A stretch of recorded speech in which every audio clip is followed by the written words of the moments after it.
Mid says Odin split the sea in two.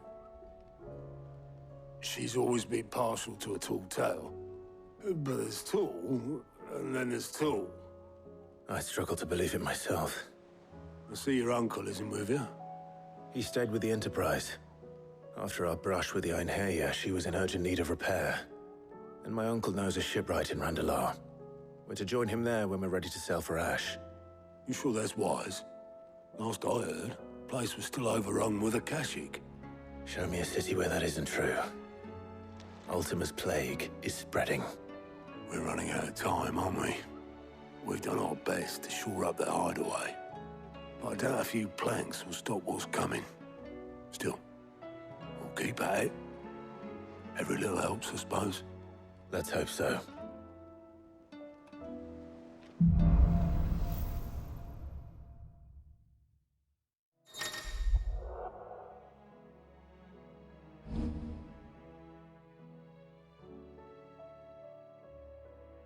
I should visit Joshua, assuming Talia will allow it.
How are you feeling, Joshua? Better than I was. But not nearly as well as you should be. Your cuts and burns may have healed, but your body still bears the burden of every spell cast. And what would you have had me do? It was no ordinary foe we faced. It was the Warden of Darkness. Yet still, it was not enough. The king could have ended me at any moment, but instead chose to toy with me like a curl does a mouse. You underestimate yourself. Oh, it was crystal clear. Only one man established his dominance that day, and that man was Barnabas. I'm sorry, brother. That was ill-spoken. It's just, I have never felt so powerless. And when so many are looking to us for strength, perhaps the prince feels the same.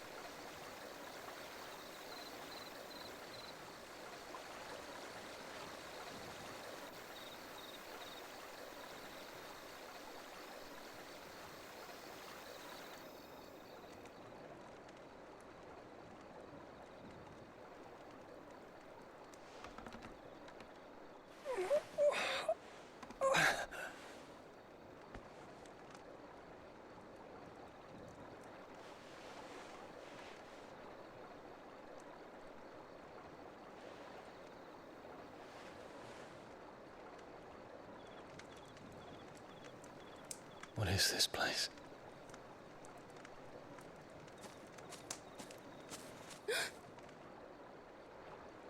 Don't move.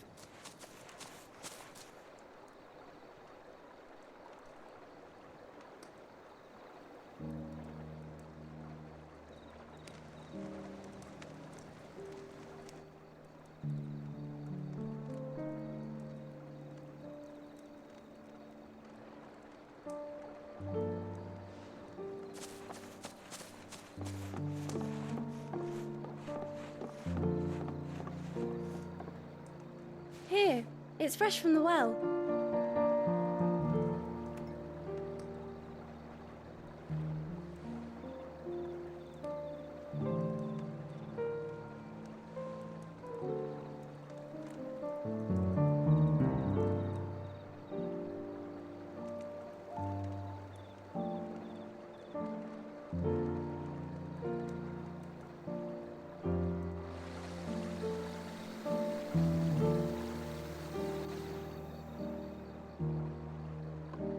Grandmother told me spirits sometimes get lost, and that the lanterns guide them to their proper place. I set one on the river for her when she passed away.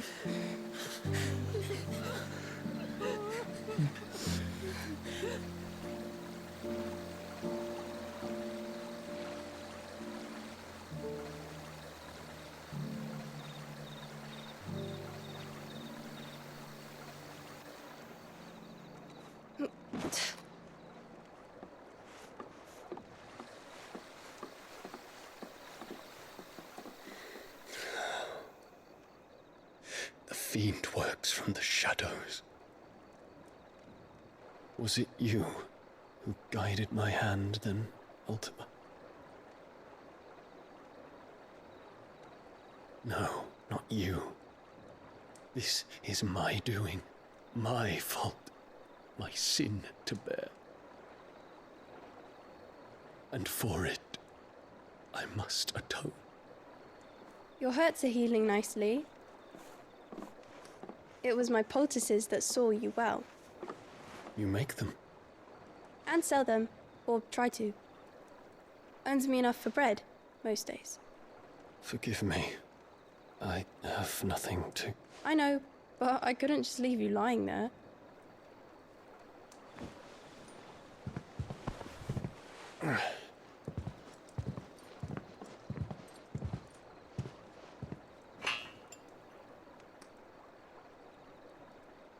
You're going then?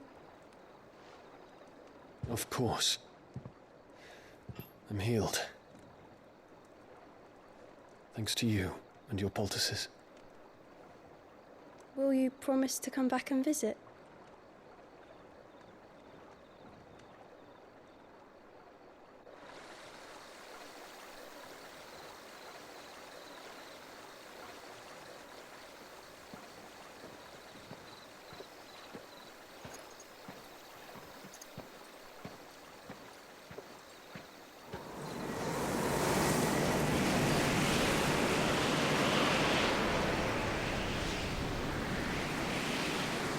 Well, Phoenix, it would seem that I owe you my wings.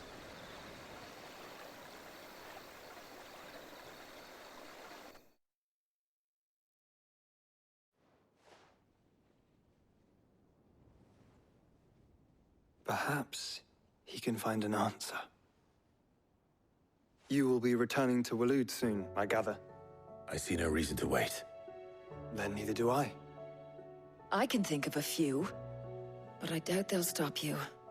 You will take your medicine. Of course, Lady Daya. Set on leaving already, are you? How long will it take us to get back to Ash? Dunno, about the same amount of time it took us to get here. Maybe less, if your uncle can find someone trustworthy to patch up the Enterprise. All depends on where we're putting into port, mind. Yes. It's not as if we can put ashore wherever we choose. We have to assume that the whole of Ash is hostile, and that we'll be attacked on sight. Then we must find a place they won't think to look. And I have an idea who might know of one. The Professor! I'll go and tell you come in. While you're plotting our course, I'll be in the shelves with your lawsman. I wish to pick his brains about Ultima. Then I'll talk to Karen about supplies for the journey. They may not be easy to come by in Ash.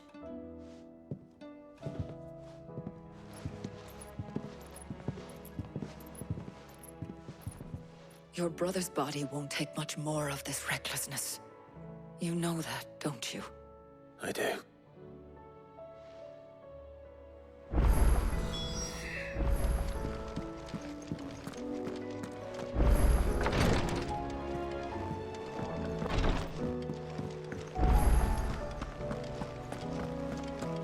I still say it were a compliment. Say it all you like. It doesn't make it true. Ah, Clive. I was wondering when you'd arrive. Please tell me you've come to take our young prodigy here off my hands. I'm not here for Mid. I need information on Ash. Then why not ask Molly if you can look in one of her ovens? Go on. As soon as the Enterprise is ready, we'll be setting out for Drake's Spine. And we're going to need a safe place to land. Preferably one that won't see my ship blown to shit and splinters. If it were that easy, do you think Waloed would have resisted invasion for so long? Very little is known of Ash, and the information we do have is spotty and outdated. We have the good King Barnabas to thank for that. Waloed's borders have been closed to outsiders since the day he seized the throne. If there is anywhere safe to land, you won't find it on my map. Then tell us what we will find. I'm sure you know better than we do. But no splinters. All right. If it will get you out of my hair. But interrupt me, and it's over. Understood?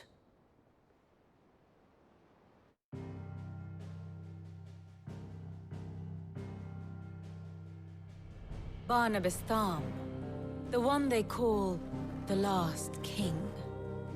Understand him, and you will understand the kingdom of Waloed.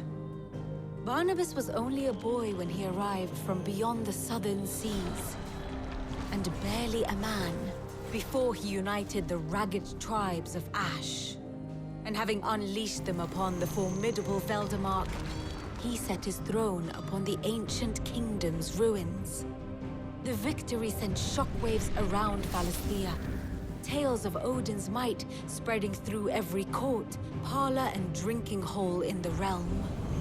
Note that this was in the year 843, and that the king still sits upon his throne some 40 years later, quite untouched by time. Waloed's recent inaction left many wondering if Odin had lost his appetite for war. And yet here we are. The Einherjar was committed to the fray, a bold declaration of intent. Orcs swarm around Drake's Fang, and throngs of Akashic haunt Canva's streets. Though how precisely the havoc they wreak serves Waloed remains unclear. Regardless, if the order to attack truly came from King Barnabas, then one thing is certain.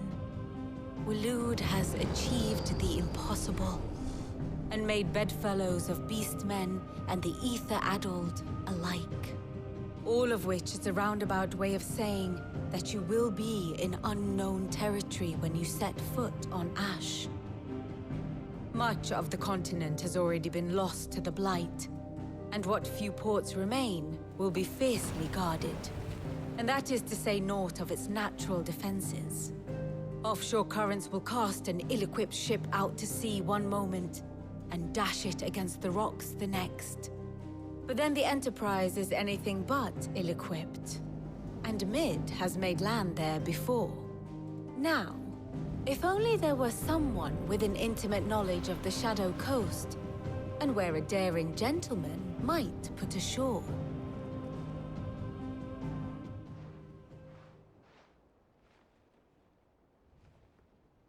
You see, Clive, you had the answer all along. Do you think you can get us back to that beach, Mid? Picked you up from it, didn't I? Not that it were easy. The currents were a right bastard. But then, if it wasn't hard, it wouldn't be worth doing, would it? Well said. Thank you, Lady Vivian. If a few morsels of common knowledge and a sprinkling of tavern talk are worthy of your thanks, I wonder what genuine intelligence might earn me. Probably more visits. Mid, I need everyone in the ale hall now. I'll fetch Joshua from the shelves. Aye, aye, Captain.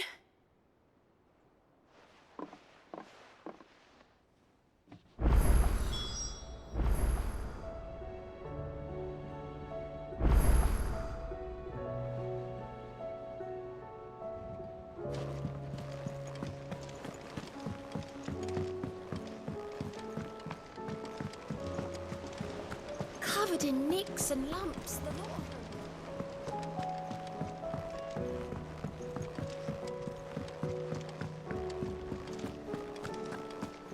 Oh, don't tell me we've run out of papio nuts and all. Thin these days. Oh, what do you expect? What do I owe the honor? Yeah. The weight of all that shit.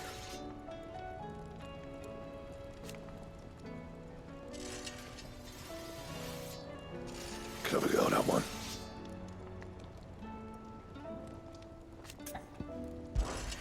What do you want? Should last you a good while. Not bad, if I do say so myself.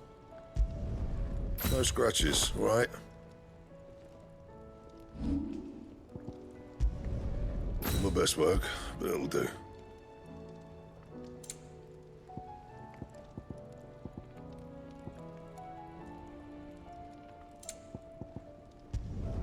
You can thank me later. And?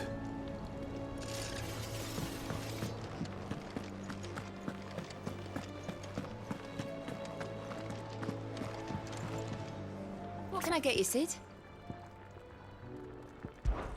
How am I getting on? Ah, about as well as you'd expect of a barmaid pouring sour ale for penniless outlaws in the middle of the Deadlands. And it'd be worse than that if Molly here didn't make the best stew this side of Stonehair, even if it is mostly just yesterday's leavings. Don't tell her you heard that from me, though.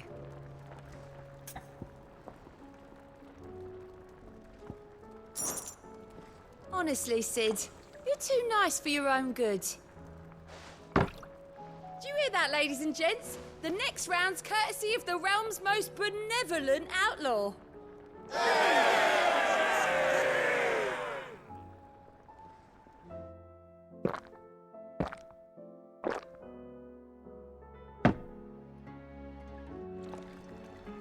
Oh, keep your mug handy.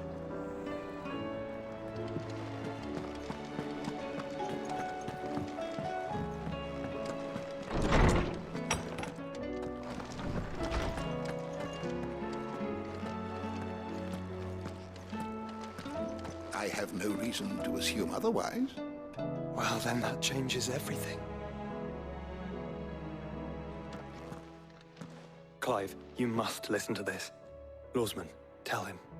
Do you recall when we spoke before on the divinity of Ultima? Well, it inspired me to delve deeper into the subject. And what I discovered appears to agree with the findings of His Grace. You will recall that my quest to uncover Ultima's origins began with the mural at Phoenix Gate. But while I've always known it to be important, its secrets have heretofore eluded me.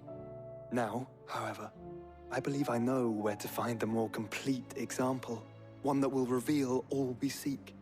Master Clive, have you ever in your travels chanced to hear of the Circle of Malleus? I would think not, few have. But there was once a time when the faith flourished, the oldest known religion in the Twins, and though its popularity eventually waned on Storm, hints of its dogma remain embedded in more modern faiths such as the Crystalline Orthodox. Wait, you said it waned on Storm. What of Ash? Religious monuments are often torn down or repurposed when new faiths rise to prominence. But if no new faith arose, then perhaps the ancient temples might still stand. And so, you see now why I must accompany you to Waloed. It would appear the past still has much to teach us, though in this case, it would not have been possible without the musings of Moss. To think that you carried a copy of my old mentor's chronicles all along. I am relieved to discover it in good hands. I shall guard it with my life. Joshua, if you're finished here, join me in the ale hall. I need to speak to everyone before we leave. Right away.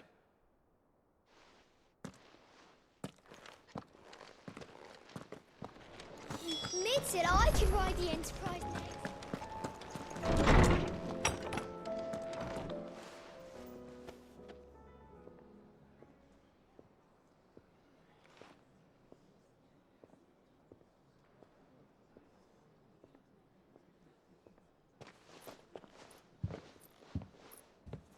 My apologies.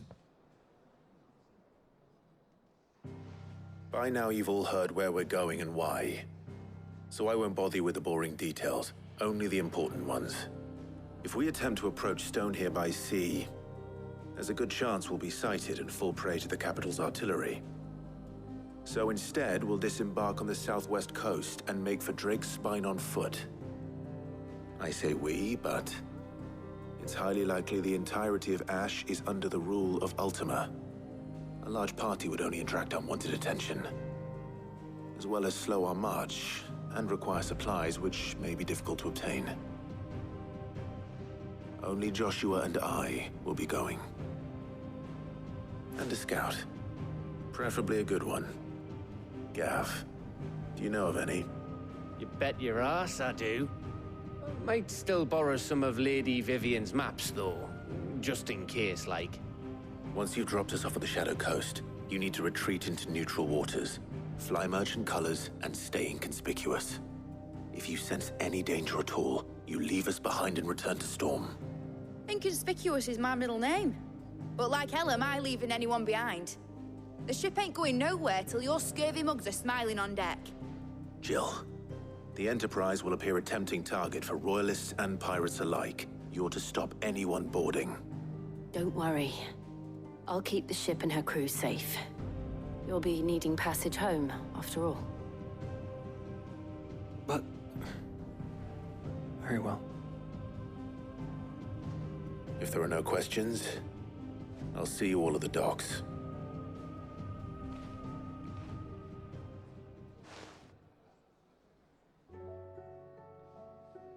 Let me know when you're leaving. I want a word before you go. Of course.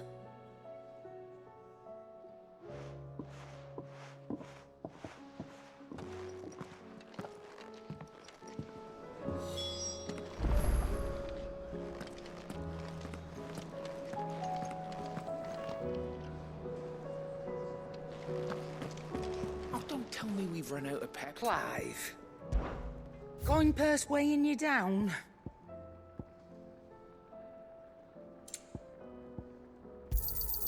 You'll not find a better price than that.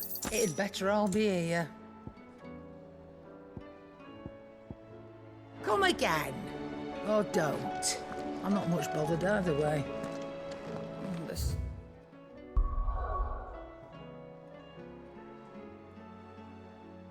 Stew's awfully thin these days.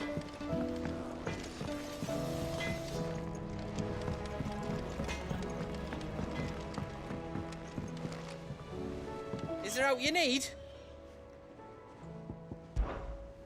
You take care now.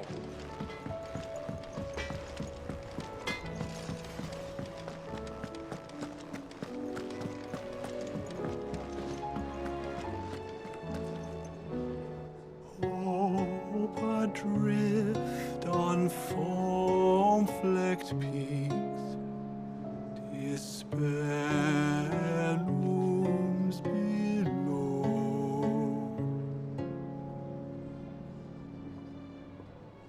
Yet in the dark, a flame is sparked that warms us in its glow.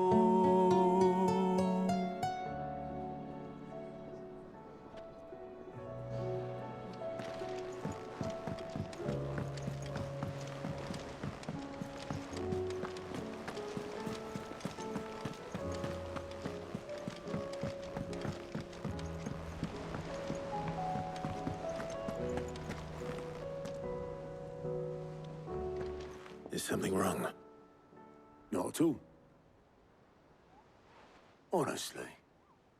Can't a man wish his friend farewell? Just wanted to let you know that I'll keep things in order while you're off saving the world. I'll hold you to that.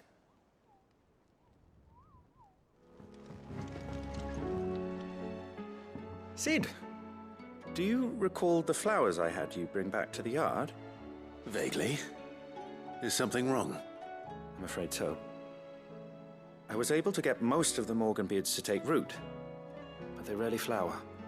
I fear the soil here does not agree with them. However, I believe I have a solution. I can't wait to hear it. I'm going to marry the Morganbeards with Morbles. I know, but hear me out. Morbles are possessed of a highly choleric temperament. The fire which drives them appears to be maintained by an abundance of nutrient-rich ether drawn from their environs. I believe that by grafting a Morble vine to a Morganbeard, the appendage's wealth of vigor-inducing nutrients might well stimulate the flower to bloom. The endeavor, I assure you, is scientifically sound. I simply need a vine to prove the theory.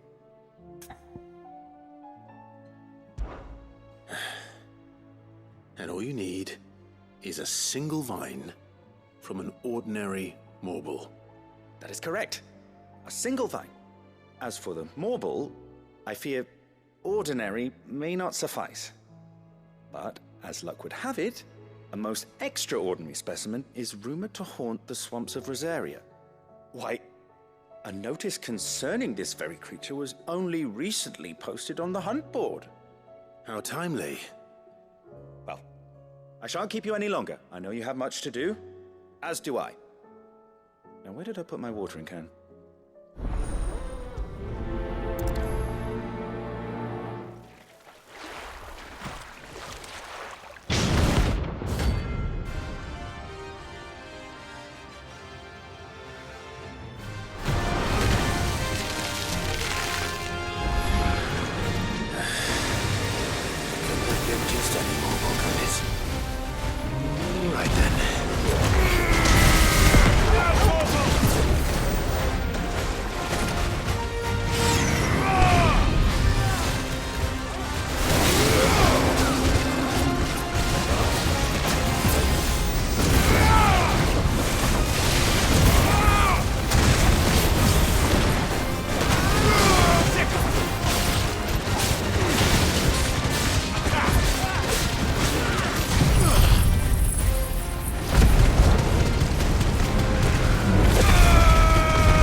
anything but ordinary. Now, let's get this vine back to the yard. Sid, I can't help but notice that your satchel is twitching in a most violent manner.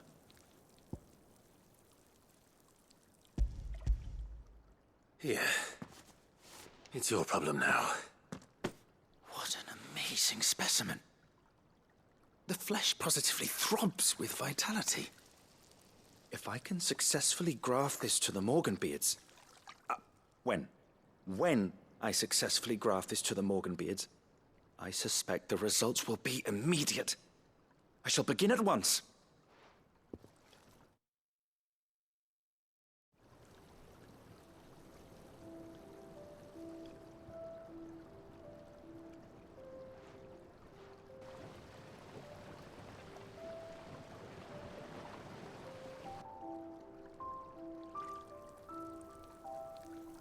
It is just as I hoped.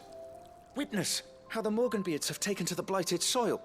How they bloom with heretofore unseen vigor. Why, I dare say such a vine graft would yield similar results when applied to other specimens as well. I'm glad I could be of assistance. You've not only helped us, Sid, you've saved us. Do you recall the extract with which I provided you before?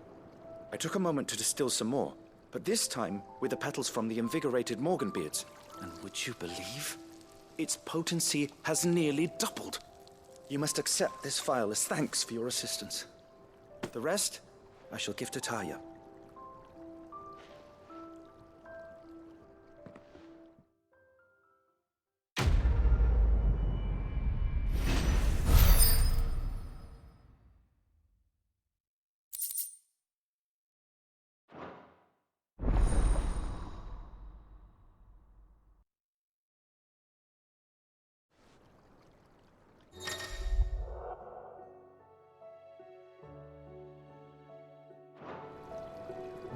Allow me to thank you again, Master Sid. I do believe you have quite a knack for this sort of work. Should you ever grow tired of saving the realm, we would happily welcome your assistance here in the backyard on a permanent basis. I jest, of course. Ah, Sid. Just the man I was hoping to see. Did you have a mo? Don't tell me. You need more bomb ash. Oh no, we still got plenty of that left. I'm working on bringing another one of the Chief's designs to life. This time, it's a new smelter. It's got a reverberatory hood over the top for additional thermo amplification and a system of reciprocal recirculatory regenerators that let's just say it gets very blimmin' hot. A heck of a lot hotter than anything Blackthorn's got in his forge, that's for certain. Only mithril engines get hotter, and you can't chuck ore in one of them and get metal out the other end. Trouble is, we won't be able to make out of any old rubbish neither. We need the good stuff. And I hear you once helped Helena get her hands on exactly that. Any chance you could help me too?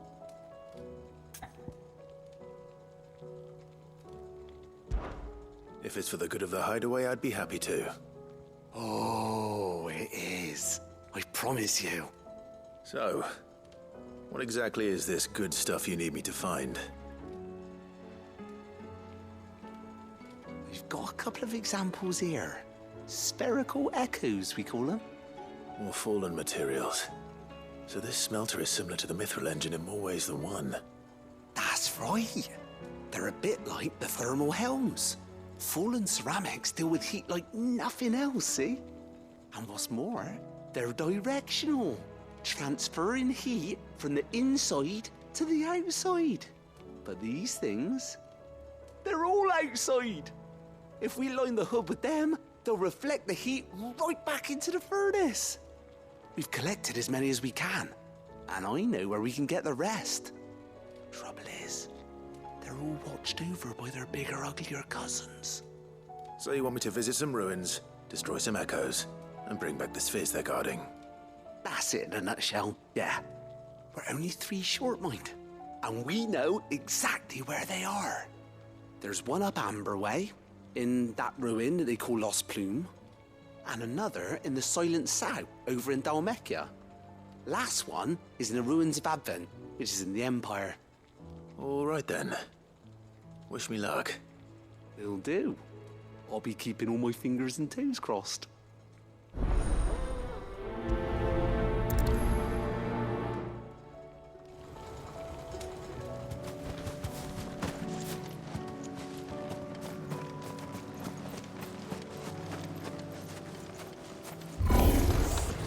I'll need to deal with these ones first.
This is it. Right then. Just two more to find.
Two down, one to go.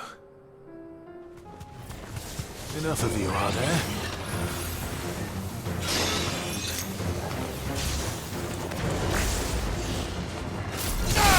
This one.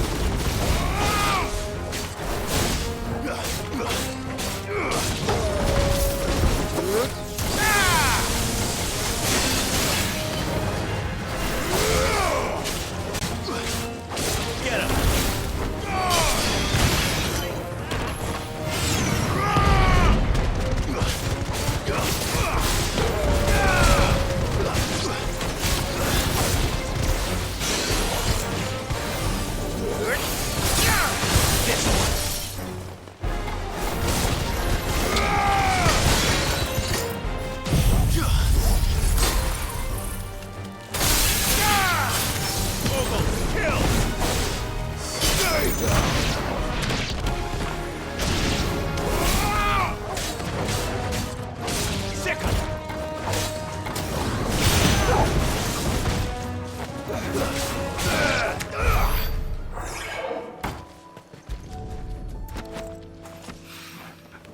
That's all of them.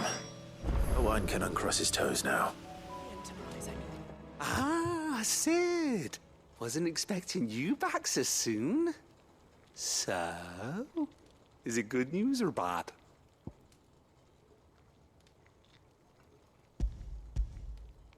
Good, thankfully. Here. Ah, that's brilliant! Thanks a blimmin' million! I'll fit him to the smelter right away!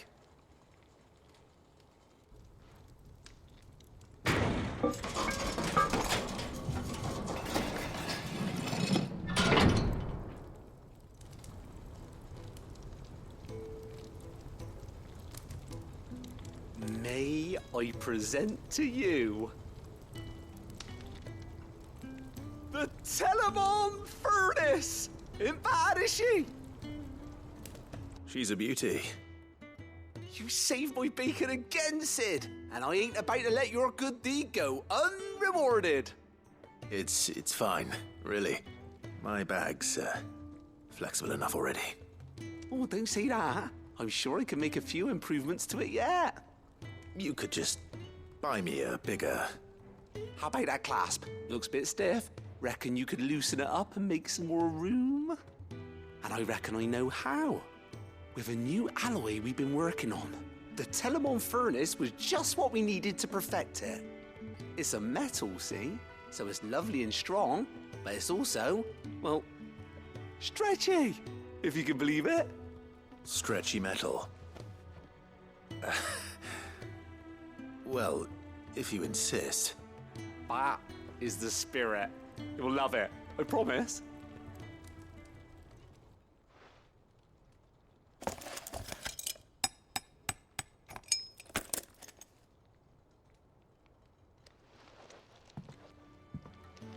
So, what do you reckon?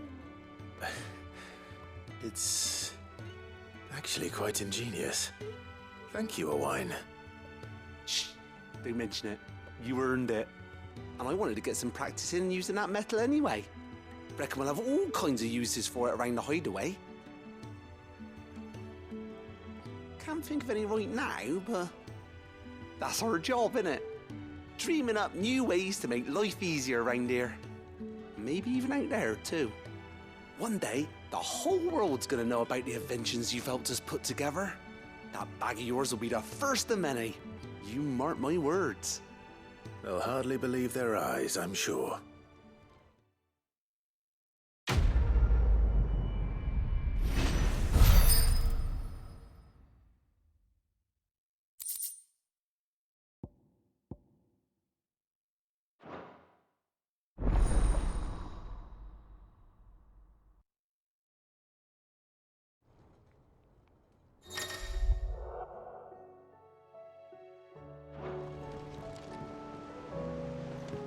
All right, Clive. Blackthorn told me you helped him out again. Tough for that. Speaking of which, I'm actually a bit, Worried about him. And you want my advice? afraid so. It's a bit of a funny one, this, but I saved this posh knob while I was out on a mission, and he gave me this flashy ring to say thank you. So, obviously, I show it to Blackthorn, thinking he'll be impressed, only for him to go white as a sheet and quiet as a curl instead. Try as I might, I can't for the life of me work out what could have got him upset like that. And seeing as how Blackthorn opens up when you're around, I thought maybe... I'd speak to him again. Well, I suppose there's no point leaving him to stew. Cheers, Clive. I'll be sure to pay him a visit as soon as I have a moment. All right, I'll meet you by the forge then. You come along when you're ready.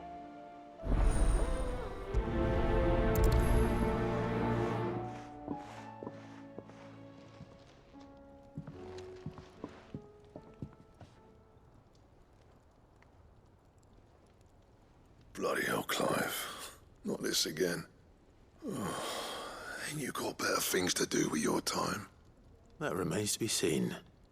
August tells me he showed you a ring, and that the sight of it clearly upset you.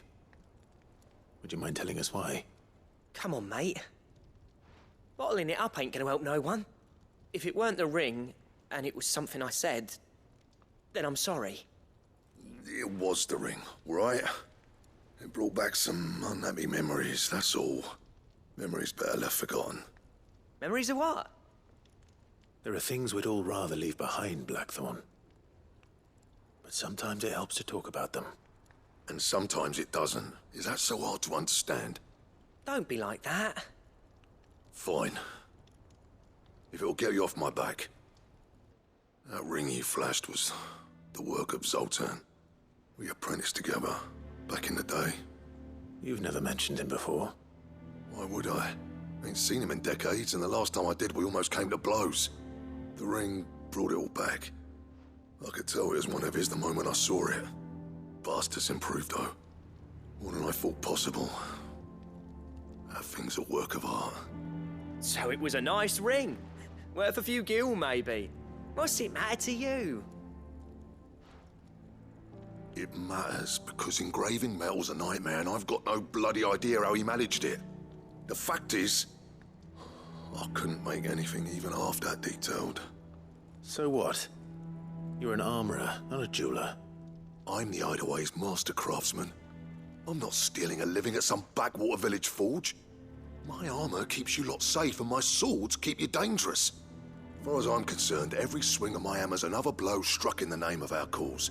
So I put my heart and soul into my work. Because the curse breakers deserve better than second best. And I refuse to be shown up by the likes of Zoltan. Very well. Why don't we go and pay him a visit? Learn his secret. I doubt he'd be too happy to see me. Then just this once. Make peace with being second best. Swallow your pride, and focus all your energies on the task at hand. Keeping the curse breakers armed and armored. Provided you can do that, you'll hear no complaints from me. But if you can't, and it's going to distract you, we need to do something about it. What'd you say, Blackthorn? You know he's right. And it's not like you'll be going alone. All right. Magic. So, where do you reckon old what's-his-name is then? Zoltan, was it? In Dravozd, my old village. He won't have left. He's the chief. Dravozd, eh? That rings a bell. Not far from Tabor, right? Just north of the fields of Carava. Got that, Clive? Meet us at Dravozd as soon as you can, yeah? And I'll make sure Blackthorn don't get cold feet. Good luck with that. I'll see you there.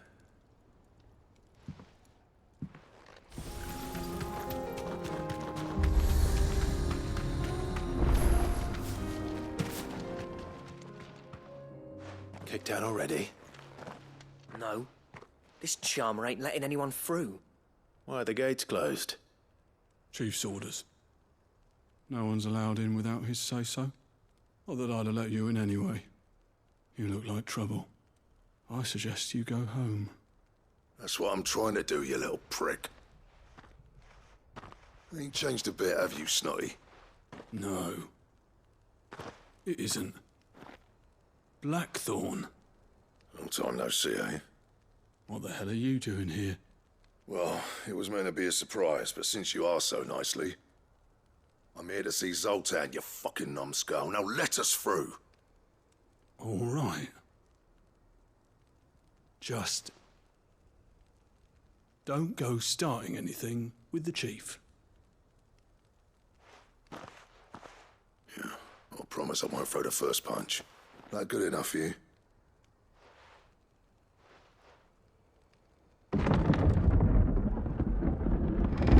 Go on then. Much obliged.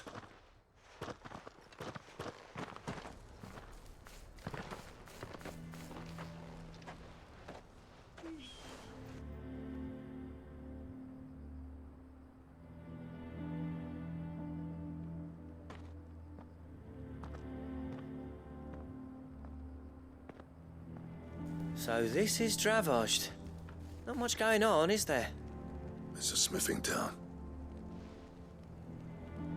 When I was a lad, you'd have to shout to be heard over the sound of hammer on anvil.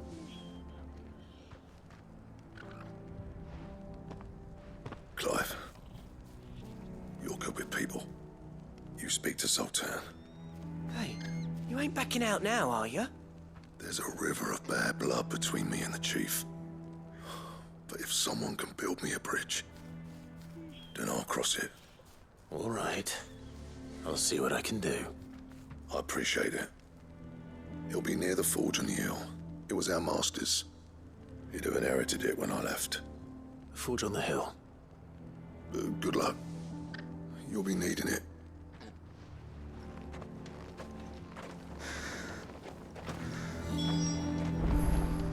But if we can't fire the forges, how are we going to earn our keep? Shut your hole. The chief will think of something.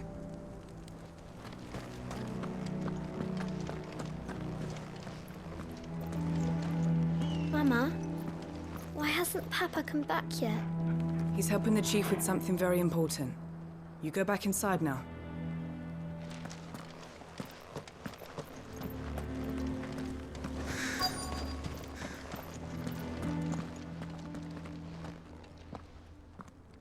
Hotter! Hotter, damn it! Those miserable flames wouldn't melt butter, let alone iron. Pardon the intrusion. I'm looking for the chief. That'd be me. It's a pleasure to meet you. I'll bet it is. Keep the gates closed, I tell him. Well done, Snotty. You're not welcome here. Get out. Before things turn nasty. Blackthorn's here. What did you say? He's traveled a long way to see you. Yes, has he? He's waiting. Down by the gates. Then I suggest you take him with you when you leave. Didn't you apprentice together? So what if we did? Fuck! We're getting nowhere! These bearers' flames are next to bloody useless! We're never going to be able to fire up the forges unless we can find some new crystals. I'm a busy man, as you can see, so do me a favor and piss off. Oh, and if you're struggling to find your way out, ask Blackthorn. That prick knows exactly where the exit is. He's not wanted here. And neither are you. All right. I'm going.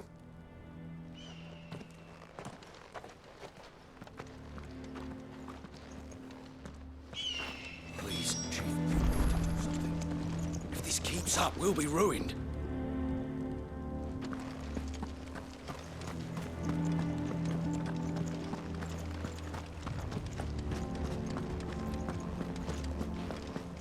But if we can't fire the forges, how are we going to earn our keep?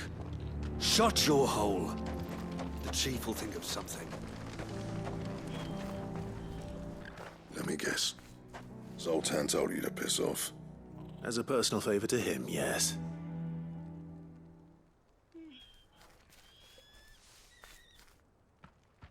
Well, at least he didn't beat about the bush. There'll be no talking him round. Not after what I did. Which is what exactly? If we're to help, we need to know. What turned the village against you? I left. Dravozd. Zoltan. The burden of leadership our dying master dropped in our laps. All of it. There are two kinds of smiths in this world, you see. My kind, who are in it for the love of the craft, who labour on a single piece from dawn to dusk to get it just right. And the other kind, who are in it for different reasons. People like Zoltan, whose work is quick and cheap. The kind of smiths who shit out a few hundred blades, reap the profit, and divvy it out among themselves. There wasn't a single day we weren't at each other's throats. And bit by bit, people started taking sides. You would have torn Dravozd in half had it gone on. So, I left. You didn't have to do that. Zoltan's a better chief than I would have been. His way of doing things kept food on people's tables. Dravozd prospered without me and my lofty ideals getting in the road. Until the crystals run out at any rate. Without magic to fire the furnaces, this place is as good as dead. It depends on how you look at it, though. There's got to be other ways of making fire. We manage it in the Deadlands. Thanks to Sid's ingenuity, yeah.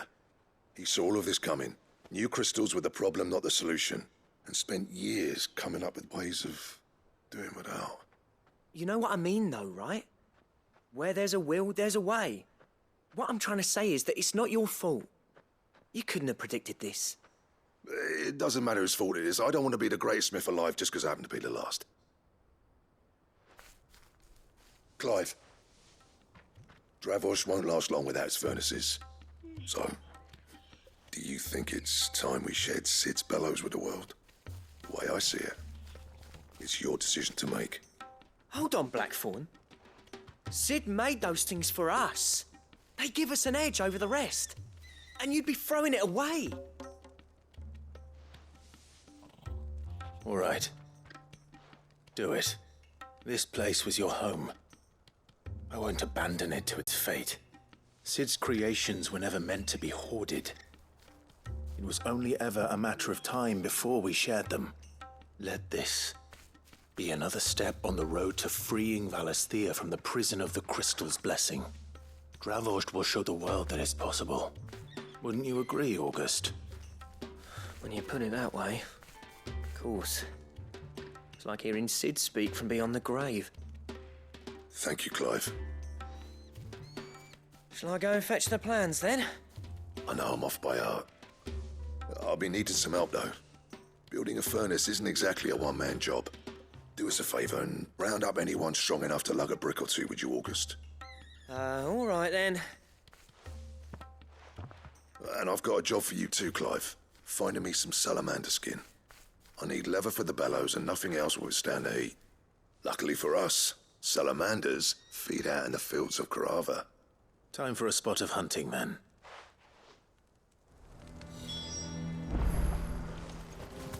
Straight home now.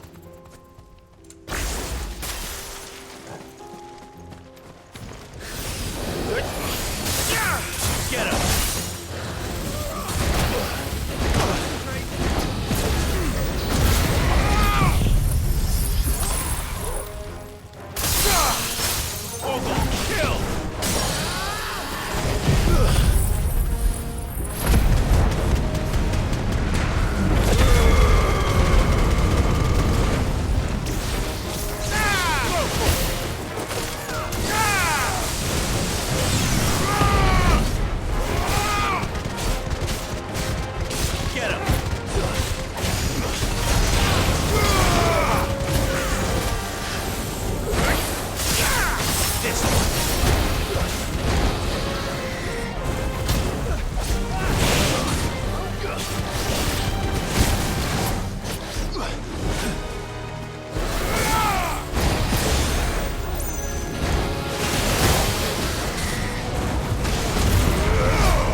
I dare say that will be enough for a decent set of bellows. What's this all about, then? Dunno. Some kind of new invention. Good news, Clive. When I told people we'd be building them a new furnace, they were practically falling over themselves to help. Talk about changing their tune, eh? Any trouble finding the skin? Nothing I couldn't handle.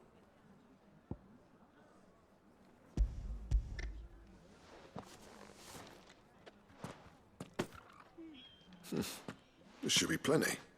Right then, time to put these louds to work. If everyone pulls their weight, we'll be finished in no time.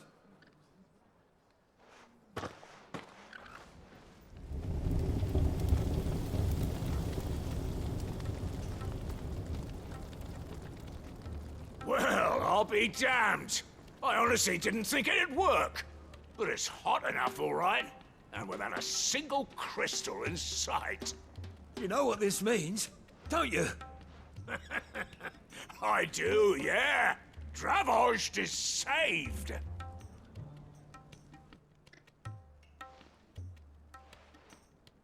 Sorry about earlier.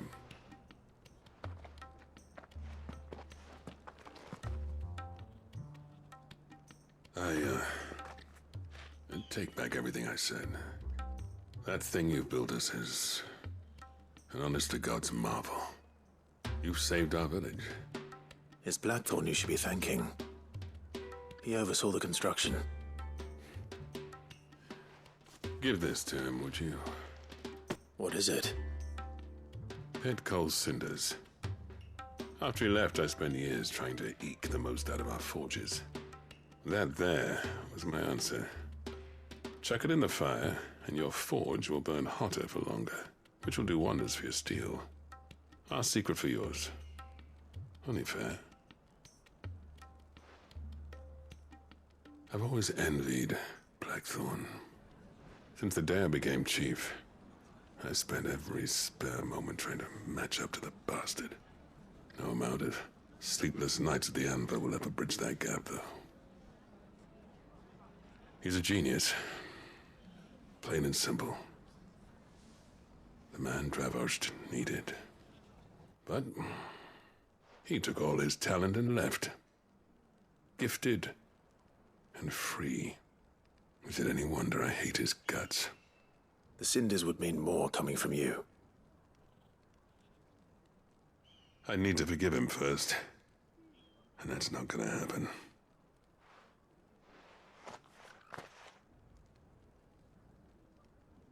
Well, you know what they say.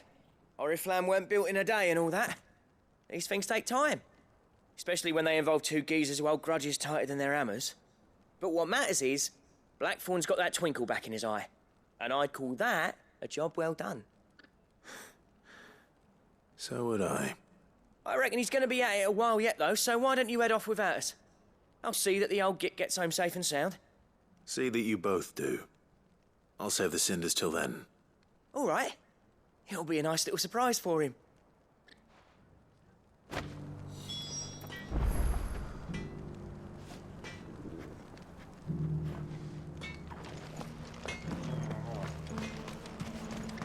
These things are going to take some getting used to. Yeah. Give it a week, and you'll wonder why you ever bother with crystals. Let's run through it again, shall we? Gentlemen, I see you both made it home in one piece. Yeah, well, we didn't want to outstay our welcome. The whole village turned out for a go on the bellows after you left.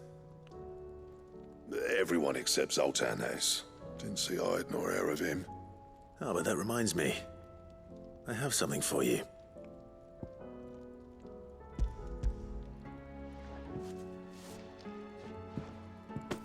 Pico Cinder. How'd you come by this?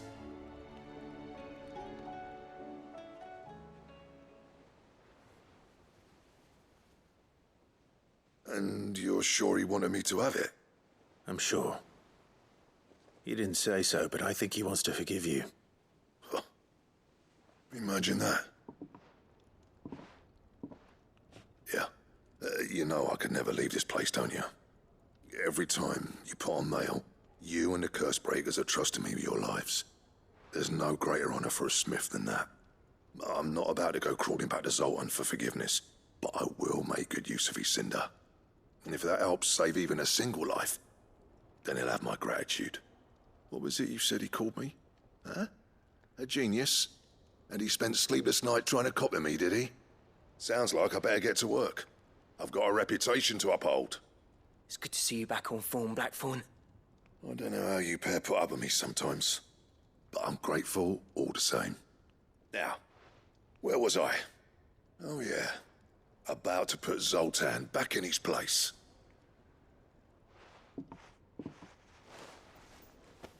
Ain't got the art to tell him how similar they are. Stubborn bastards. A little healthy competition should be good for him. You're not wrong.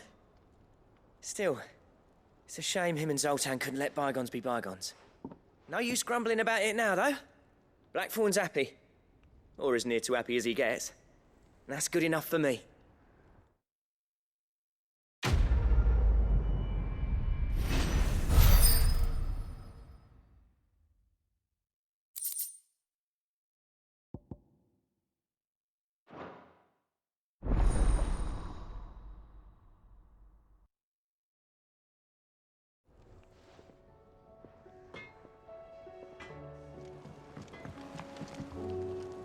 Heard the bad news then, did you? What bad news? About Dravost. Blackthorn's old haunt. With the forge and all that. Well, anyway, the mines just down the road from there are spewing out ether like no one's business. And the village? Safe from the flood for now, but they've got other problems. Akashic. Every creature in the area's either turned or on the way to turning, apparently. Zoltan and the others are living on borrowed time. They need help, and quick. Doris sent a few curse breakers to keep an eye on things, but there's only so much a couple of scouts can do. Except get eaten. If something ain't done soon, the old place will be overrun. I won't let that happen. Didn't think you would. Does Blackthorn know? I thought it might be better if he didn't. He'd only do something stupid. You reckon we should tell him? No. It's better this way. Yeah, well... I can't stand about knowing what's happening out there, so I'm off. I'll see you in Dravost.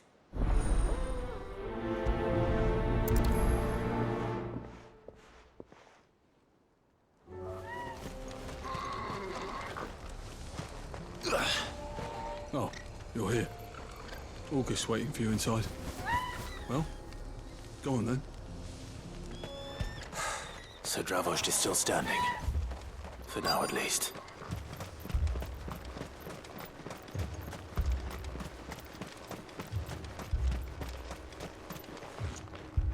Clive!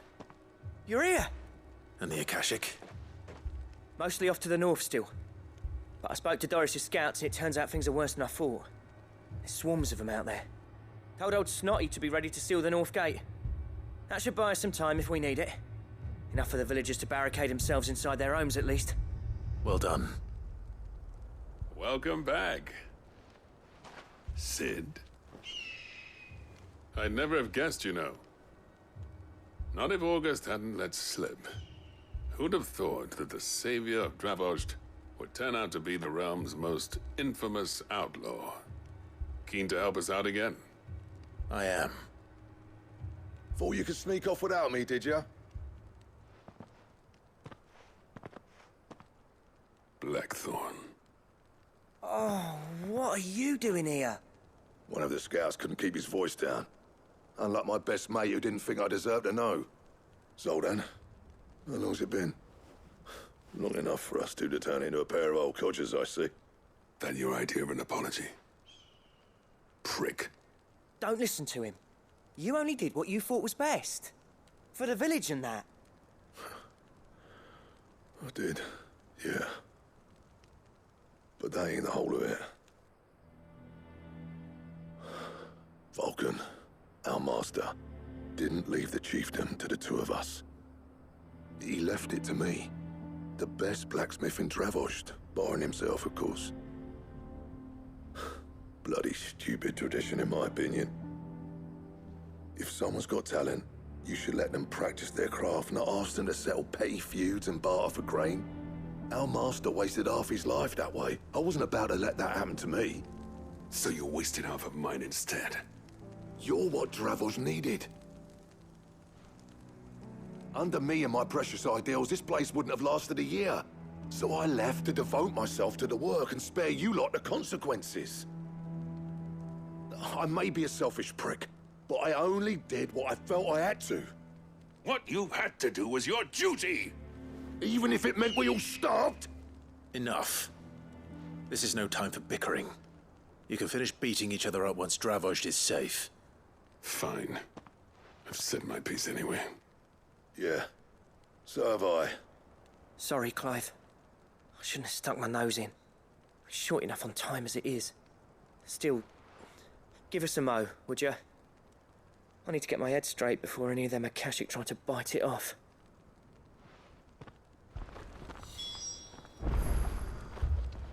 Prick or not, I won't abandon Dravos to a swarm of Akashic. Just say the word.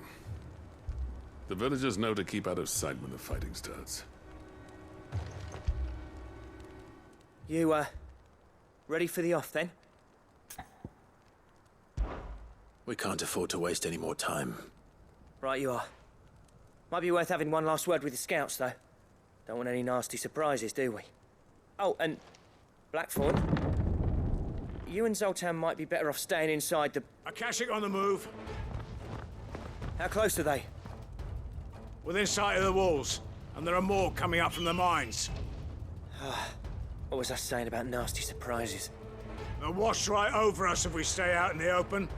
We're pulling back behind the gates. Good idea. Get yourselves inside, but keep your weapons handy. Understood.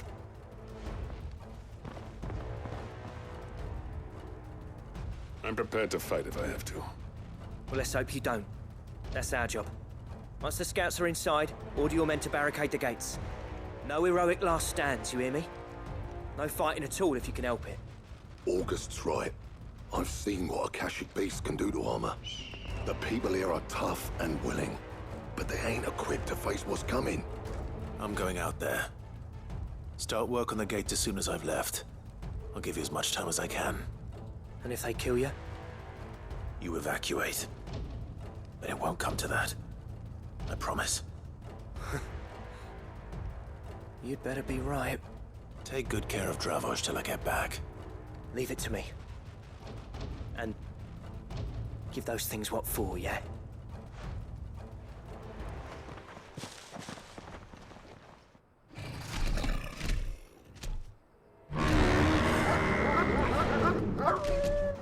All right. Which one of you's first?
Apparently not.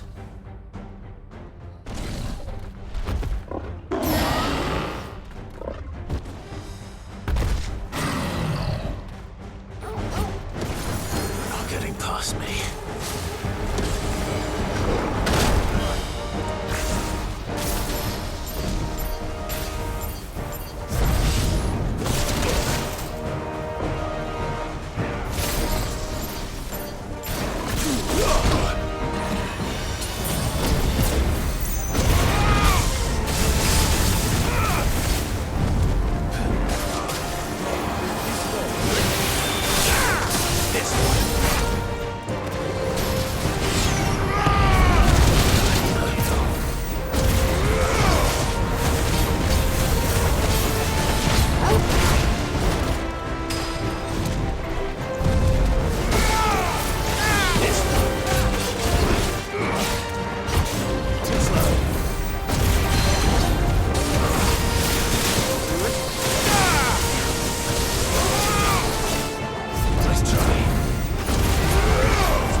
Now, the question is, did I miss any?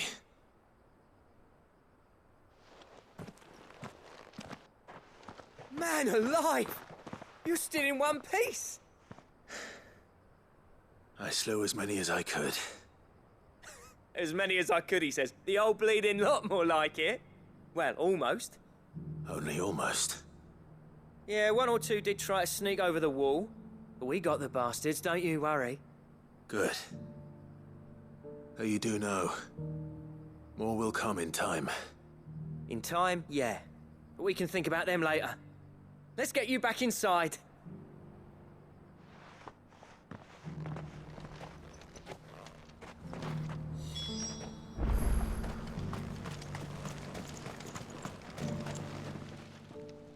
Sid! You're even more fearsome than your reputation. Enough to give those Akashic monsters nightmares. I almost felt sorry for the wretched things. But mostly, I felt grateful. Dravoged won't forget what you did today. I'm afraid I've only delayed the inevitable. There's no getting rid of that ether flood. Meaning that any living thing which stumbles into those mines will end up clawing at your walls again. And that's if the flood don't spread. If it does, well, I hate to say it, but the village's days are numbered. That may be, but we're staying just the same. With ether floods springing up all over, it's no less safe than anywhere, and more importantly, it's our home. We'll fortify the gates to the north, and I'll see that they're guarded day and night. All right. Then we'll give you a hand shoring up those defenses. As for you, Blackthorn, that's twice you've turned up when Dravoged needed you. So, thanks. I shouldn't have stayed away so long. And I shouldn't have left without talking it over with you first. Too bloody right you shouldn't. Though I doubt I'd have listened. I always envied you. How you made everything look so easy when, for me, it was anything but. You leaving gave me the perfect excuse to hate you. And from that day on, I never once stopped to wonder what it would have been like if you'd stayed. But what you said earlier, it was true. You'd have been the death of this place. Finally, something we can agree on. I hope you see the sense of it eventually. You kept this place alive. Alive, perhaps. Wealthy even, but Dravoged isn't what it once was. Our work used to be the pride of Dalmekia.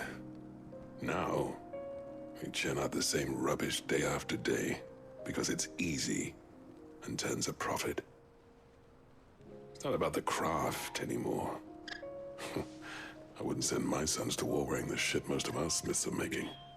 I've kept working, honing my skills, trying to lead by example, but no one sees the point.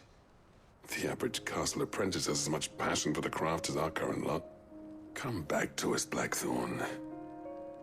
Remind Dravoged what a true master blacksmith looks like. I'll even man those bellows of yours if it means we can work at the same forge again. That's a kind offer. Kinder than I deserve. And I wish I could accept, but I'm needed elsewhere. There's people who trust their lives to my steel, and I daren't let them down. Fair enough.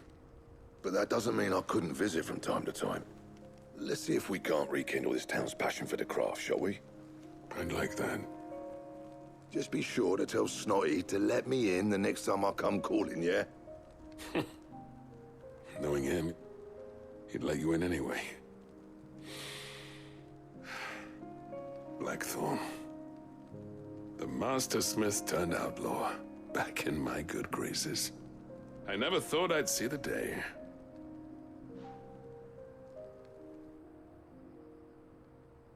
I'd say that went pretty well, wouldn't you? Even better than I'd hoped. Sid, I've got something for you.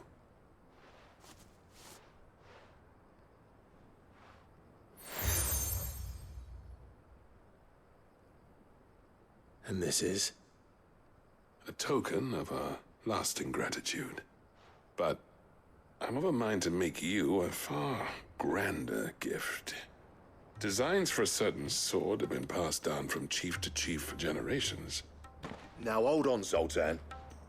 There's a reason no one's made that blade in centuries. There's not been a craftsman equal to the task. I'll admit your cinders make impressive steel, and I've learned to own an edge Odin will be proud of. But the engravings on that thing are enough to make a jeweler cry. And they're not just for show, either. Have you forgotten what brought you back to Dravoged in the first place? A certain ring? I knew I'd never surpass you with the hammer and tongs.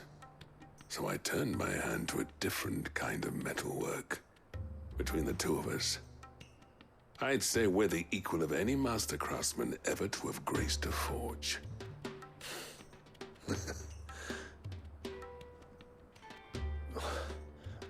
You know what? I think you might be right. Clive, You wouldn't mind if Zoltan came back to the hideaway, would you? He's more than welcome. As long as he can keep our secret. Right. Zoltan, get your tools. We've got a legend to forge.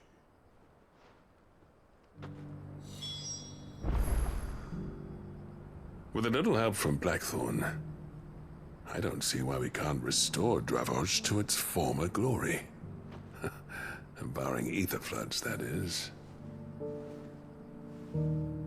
I'll tell you what, Clive. If we pull this off, it will ruin every other sword you've ever held. I'll get him back to the hideaway. Don't you worry about that.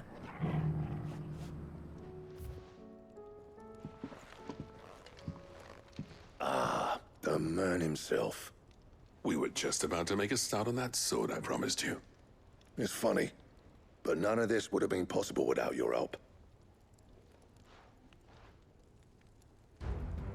You remember Camille? We'll be using his leather work for the grip. The steel, meanwhile, will be tempered in a fire, burning the cinders you charmed out of old Zoltan here. And that whetstone from the Outer Isles, that'll be what gives the blade its edge. And the final flourish will be my talented colleagues' engraving. A team effort led by the greatest blacksmith alive. Now, save that talk till the thing's finished, yeah? Right. I'm ready if you are. To the bellows it is, then.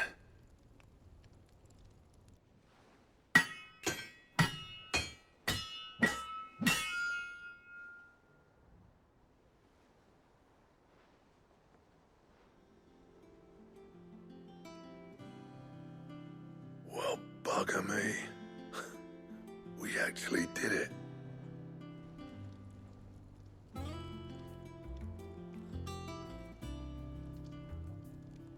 The sword to end all swords.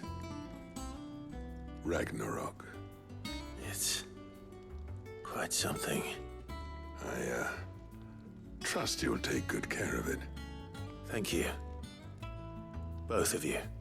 So, does this make you pair the greatest craftsmen alive, then? This? Nah. This was just following the footsteps of the greats of old. It'll take more than that to earn us our place in history. But we're up for the challenge. Here. A list of materials. Zoltan and I got talking on the long road back from Dravoj. We reckon with those items there, we could craft something even better than the Ragnarok. Something worthy of a legendary outlaw like yourself. That's a weapon I'd like to see. You leave this list with me. I was hoping you'd say that. One legend at a time, eh, lads? Before you start on the next, who fancies raising a cup to friendship reforged? Good idea. No more drinking to forget my past. It's about time I had something to celebrate. Then tap the kegs! Vulcan's boys are on their way!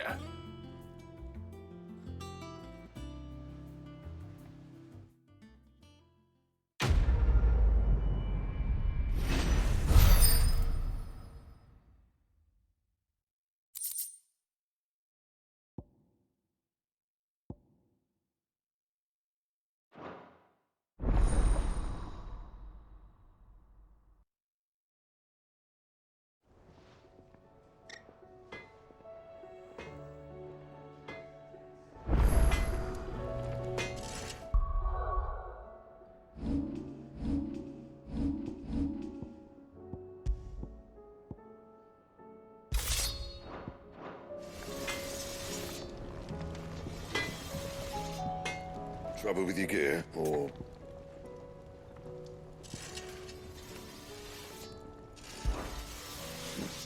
I never thought me and Zoltan would ever speak again, let alone work together. And if it hadn't been for you, we wouldn't. You've been a good friend to me, Clive. The best. So, will it be? Glory to Griga. There you are. And not a moment too soon. What's happened? Taya's busy working herself into an early grave. Since the arrival of her latest patient, she's refused to stop, even for a moment. I've tried offering to see to him in her stead, but she won't hear of it. Clive, she hasn't left the infirmary in days. She's pushing herself too hard. And if she doesn't rest soon, will you talk to her? Order her to her chambers if that's what it takes. Because if she keeps this up, I fear the hideaway will be without its best physica before too long. I know better than to order Taya to do anything, but I'll speak to her. Thank you. I pray you have better luck than I did.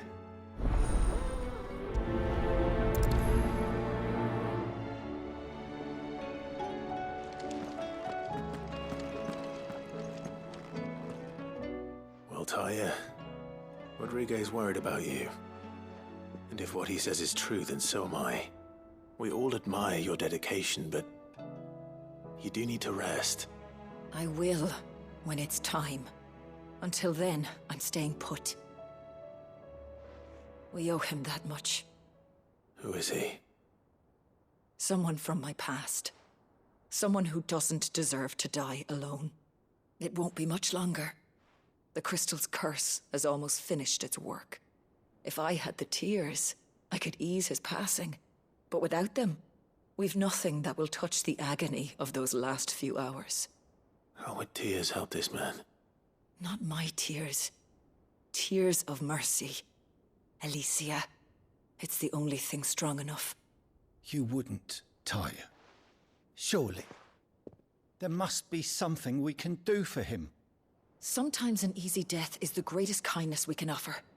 You do well to remember that, Rodrigue.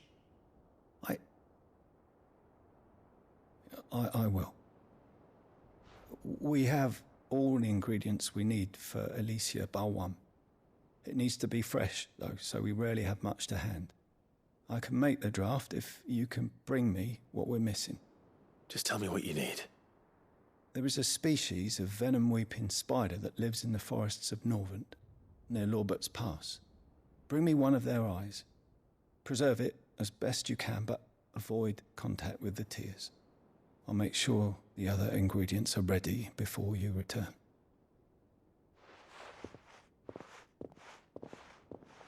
Thank you, Clive. I won't forget this.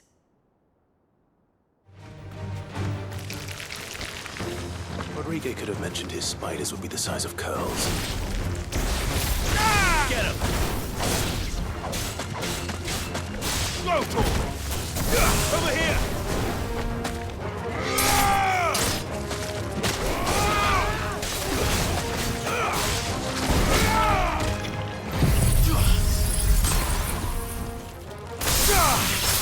Ogle, kill!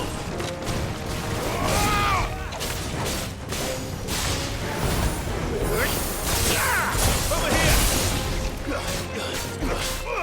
Go for it!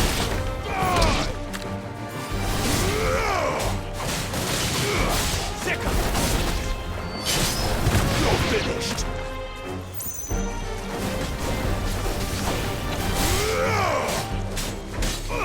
This one!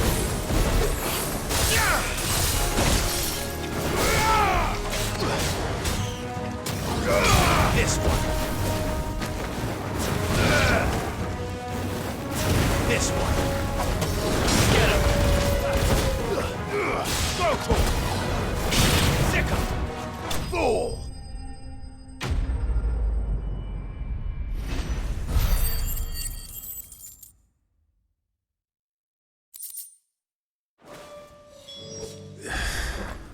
Hopefully one will be enough. Rodrigue. Thank goodness you're back. Taya looks like she's about to collapse. Is this what you needed?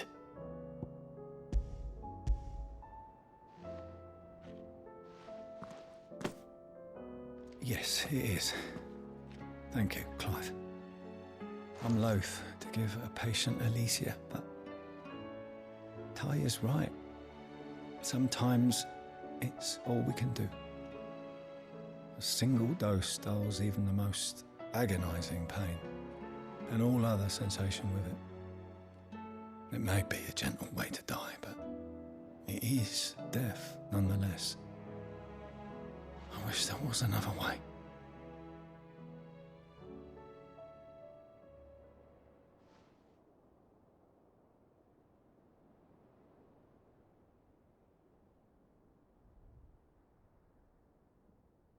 How are you feeling?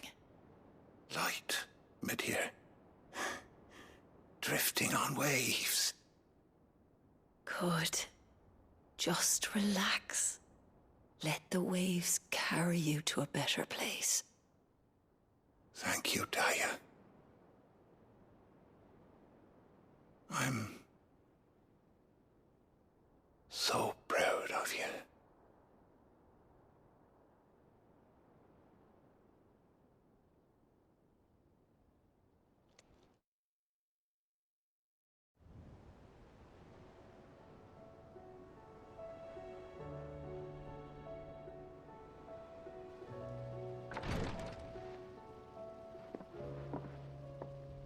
He's gone. Thank you, Rodrigue. And you, Clive? I'll see that he's properly laid to rest.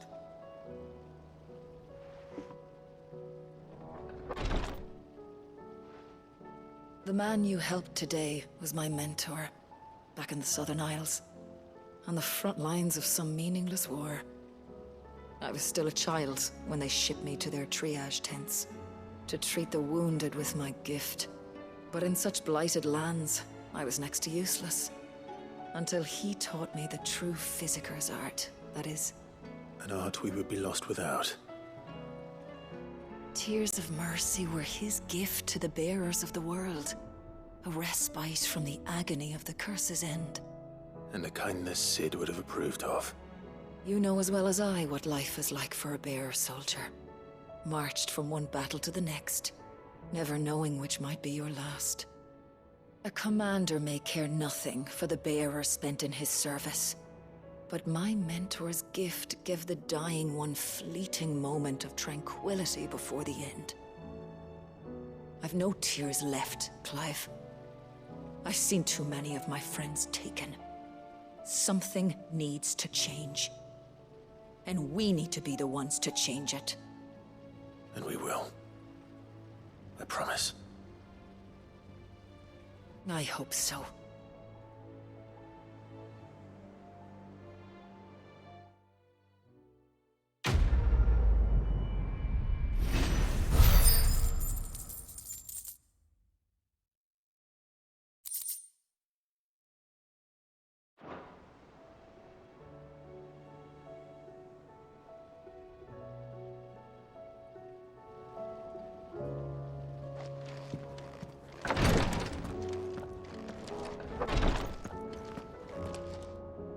Clive, I wanted to give you something for the kindness you showed my mentor.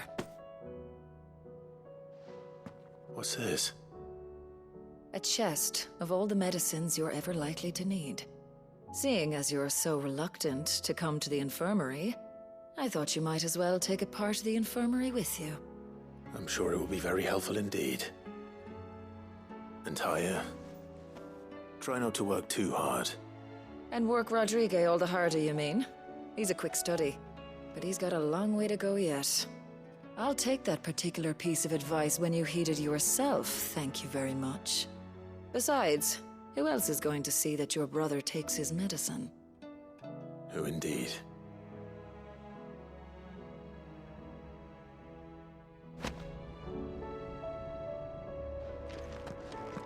If bearers were truly free, we wouldn't need to make decisions like these.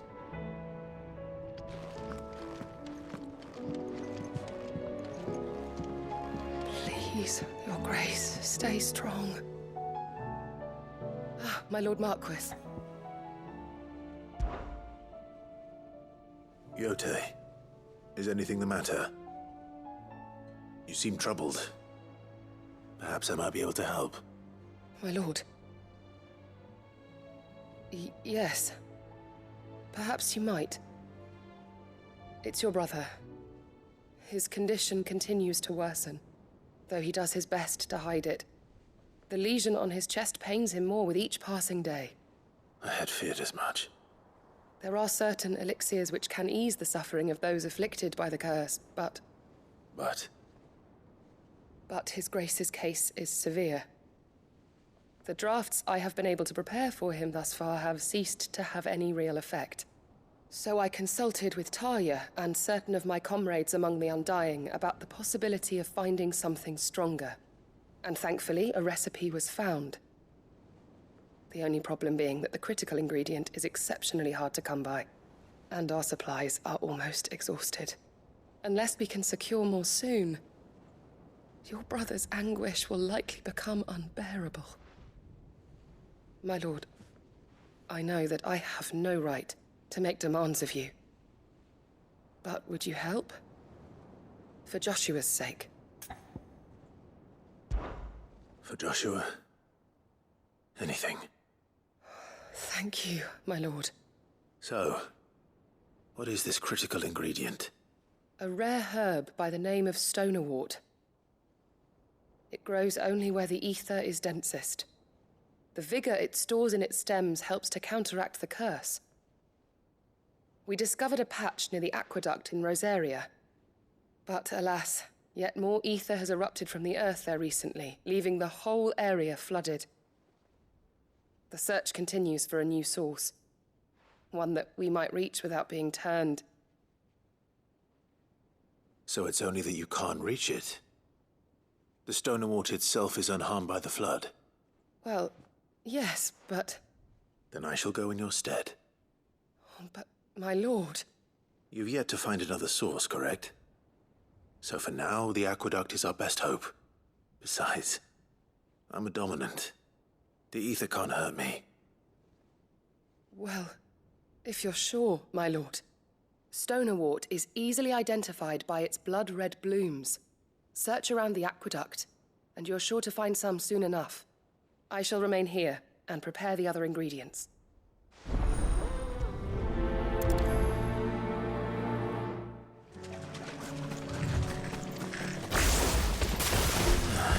Just my luck.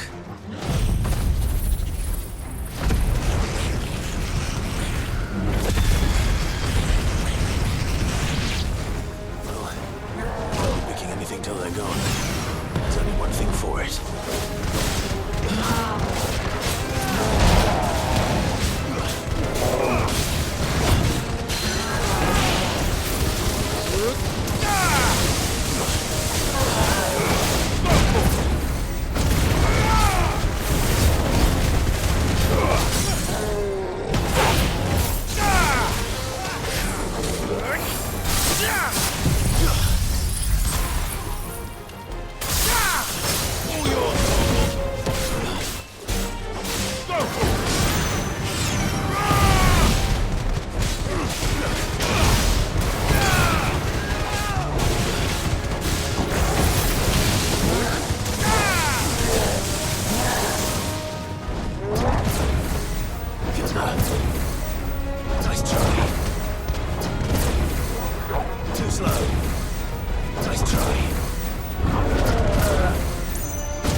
Here it is.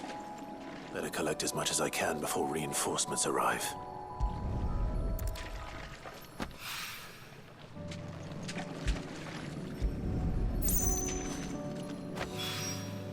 All right.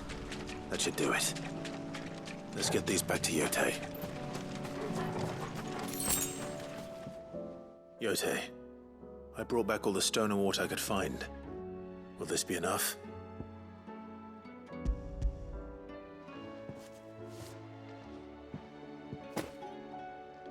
Yes, my lord. Thank you. I'm sure it will serve us until we can find another source. I'm very glad to hear it. You and His Grace are very much alike, you know. You think only of how you might help others, and never of the danger to yourselves. No more than you have minding my brother. You've risked a lot for him, and I thank you for it. I am honored that you should say so. But I beg you, my lord, do not give too much of yourself for the sake of others. We could not afford to lose you. I'll keep that in mind.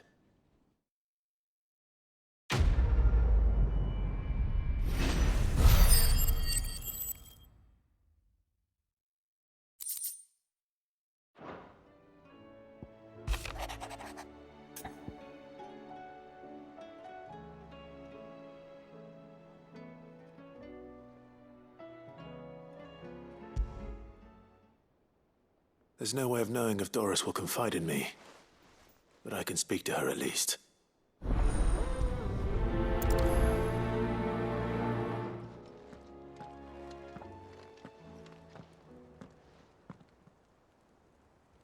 Where are you? Can I help you, Sid?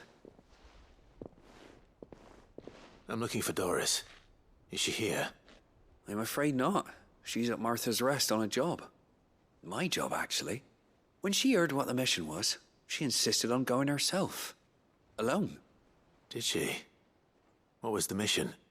Following up on some new information. Once they'd settled in, the bearers you helped liberate in the Dragon's Eyrie were keen to talk about their imprisonment. And about their captor. The slaver Cole's team were tracking when they were attacked by the Beastmen. I'll go and find her. She's at Martha's Rest, you say? If she's not moved on already, yes. I hope everything's all right. Why would Doris insist on going alone? Maybe Cole was right to be worried. Doris should be somewhere nearby. Assuming she's still here.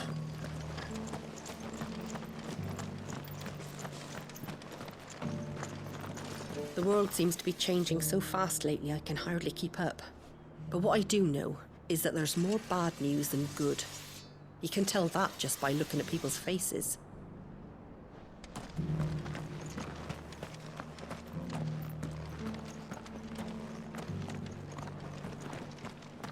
I've got greens of all Looking for shapes shelter, and sizes.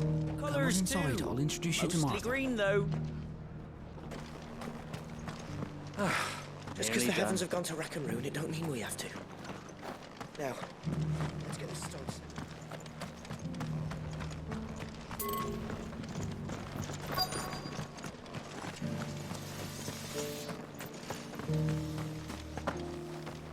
It doesn't still hurt, does it? Oh, 1,000. It's been a pleasure, Doris. Just like old times. I'll give your offer some thought, my lady. How goes the investigation? Sid, what brings you to Martha's Rest? You. I heard you were out here on your own, tracking our slaver. I trust you're being careful. Of course. And it had to be me.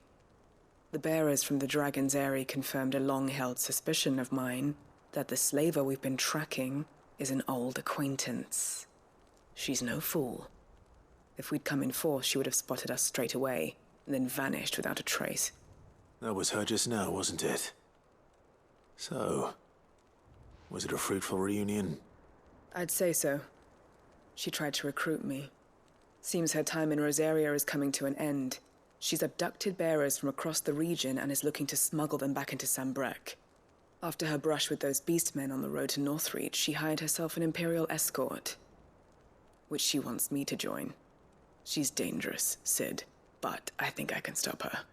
Then I'm going with you. I'll take care of the escort. You can see the bearers to safety. Where are they? The Baum Archers, soon to break camp. You go on ahead. I'll follow once I've sent word back to the hideaway.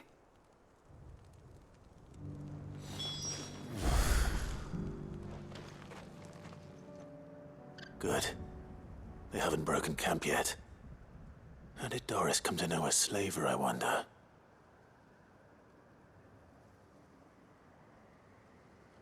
We've waited long enough. She's not coming. Ready the bearers. We're leaving. Back to civilization, is it, Mom?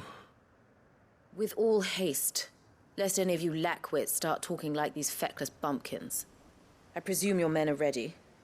We've suffered too many delays as it is. Any more, and I'll be docking your pay. Yes, Mom. Oh, but before you go, it appears we have company. Kill him. You're welcome to try.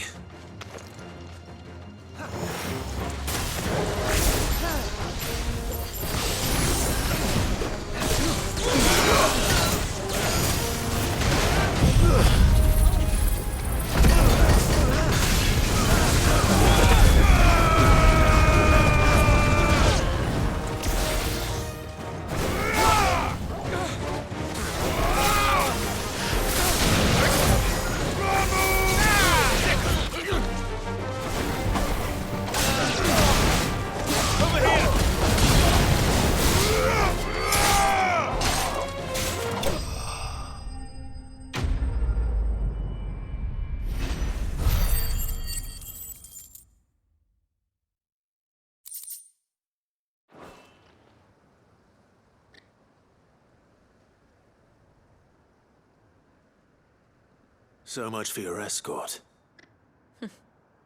You'll forgive me for not avenging my men. I'm not the swordswoman I used to be. I surrender. Do with me as you wish, Sid the Outlaw. Sid. Ah, Doris. I take it you're not here to rescue me from our brooding renegade? You know, I always wondered where you'd vanished to. But casting your lot with this criminal of all people. Better fighting for a cause than killing for coin. I'm sorry, Sid. I should have told you sooner. This woman, my former master, once trained bearer children to be weapons in service of the highest bidder. She raised me like a daughter. And I did terrible things to earn her favor. It wasn't all terrible, surely. We had our fun, too. You were always so eager to learn, and had such clever hands. All my other children took either to the blade or to the books. Always either or. But you proved yourself a master of both. That's why I kept you for my own. How about it, my little dagger? Care to swear that blade to me again? I never swore my blade to you, nor will I ever.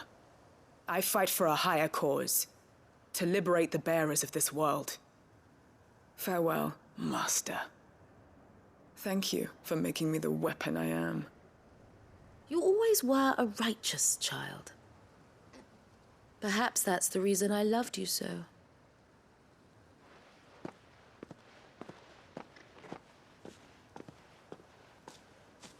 What do you want to do with her? I am not the killer she wanted me to be. Not anymore. And she no longer has friends in high places. The Dame does, though. Her connections at the Imperial Court will see that justice is done. All right. If you're certain. I am. And thank you for everything. Now, I better let these bearers know that they're safe.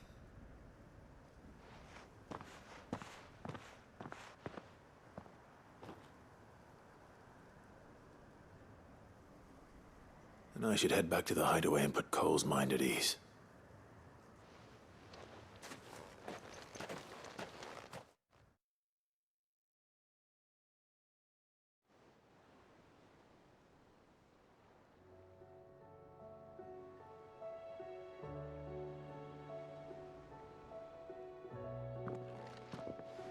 Welcome back, Sid. Doris's message just arrived. I hear you saved more bearers from being smuggled across the border. With any luck, they'll be joining us in the hideaway shortly. Oh, and your letter. You don't need to worry about Doris anymore. I'd been hoping as much. She mentioned one or two things in her report. So the slaver we'd been chasing all these months was her former master. Wish I'd known. She's been arrested, by the way, over in Sandbreak. Went quietly, or so we're told. And she won't be getting off lightly. The Empire may have no love for bearers, but it's none too fond of black market traders either. Can't have been easy for Doris. I'm sure it wasn't. But don't worry. She'll be all right. I hope so. Suppose you should know, eh? You had quite the past yourself before you came here, or so I understand. Anyway, thanks again, Sid. The Cursebreakers would be lost without Doris. And you, of course. Keep up the good work, Cole.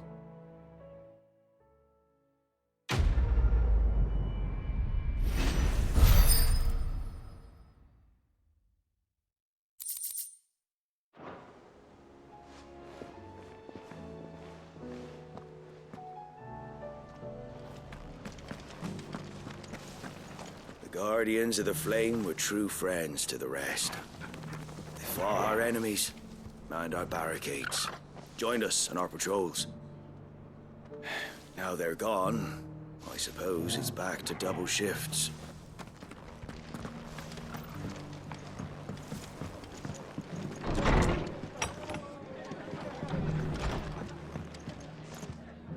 Ah, Clive, I was just about to send for you. I'd like you to take something to Sir Wade up in Eastpool. Seeds for planting. Thought it was about time they started growing their own food. I'll keep providing them with whatever they need in the meantime, of course. But if Eastpool's going to survive, it's got to be able to fend for itself. As have those poor bearers. They've lived their whole lives in servitude, but now they're their own masters. Small wonder they ain't got the foggiest how to provide for themselves. So it's up to us to teach them. And if you're wondering why you, well, the Wagoneers taking supplies up that way have been coming back with more and more reports of Akashic around the village of late. Sir Wade's putting a brave face on it, but I think even he's starting to worry. And if he's likely to share those concerns with anyone, it's you. All right. Thanks. Wouldn't ask if I didn't have to. There. That should be enough to keep him in Gazal Greens for a few years at least. Gazal Greens? Not the most mouth-watering crop, I'll admit. But they're hardy, they grow fast, and they fill a hole. Better that than something that'll wither away at first frost. And chocobos love 'em too, which is no small thing. When I say all of us need to pull together to get Eastpool back on its feet, I mean all of us. They ain't exactly succulent, but cook 'em right and they're just about bearable. I'll take your word for it. Anyway, Sir Wade'll know what to do with them. And if he don't, well, I'll go up there and show him myself. I'm sure you will.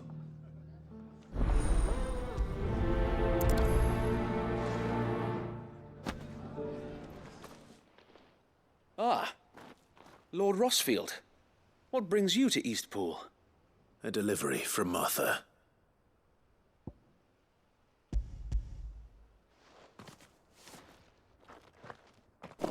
These are Gazal green seeds. Martha's keen to cut the apron strings, then, is she? I jest, of course. You see, I had thought we might be able to revive the old wheat fields, but they'd long since gone to seed, only without the seeds. Martha was hoping he might be able to show the bearers how to plant and tend these, so that they'll be able to fend for themselves. That's not a bad idea. These bearers had only recently escaped their bonds before we brought them here. They know little of freedom, of providing for themselves and their loved ones. Unless we teach them how to live like free men, I fear that all we have achieved in bringing them here is to exchange one master for another. Not that myself and the Guardians have been the best example to them so far, subsisting almost entirely on Martha's charity as we do. It's about time we all started to provide for ourselves, bearers and Guardians alike.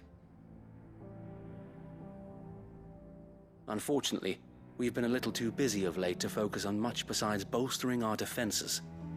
There have been alarming reports of... The Horde is closing in. They're coming, Sir Wade, all of them. Damn it all, I thought we'd have more time. Gather the men in the square. Send to the rest for reinforcements. Yes, Sir Wade. The Horde.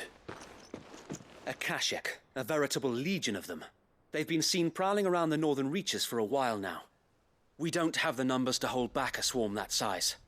I had hoped to build a perimeter wall so that myself and the Guardians might be able to defend the village, but... Now you're out of time. Precisely.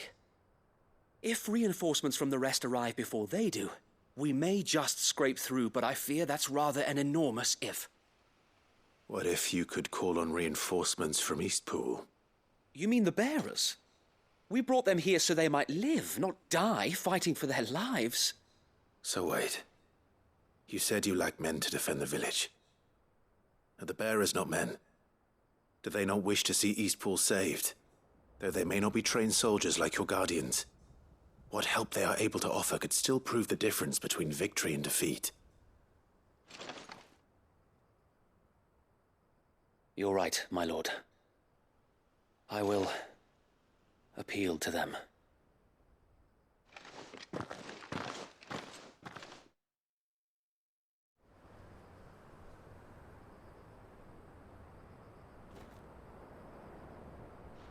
My friends, I humbly beg your aid.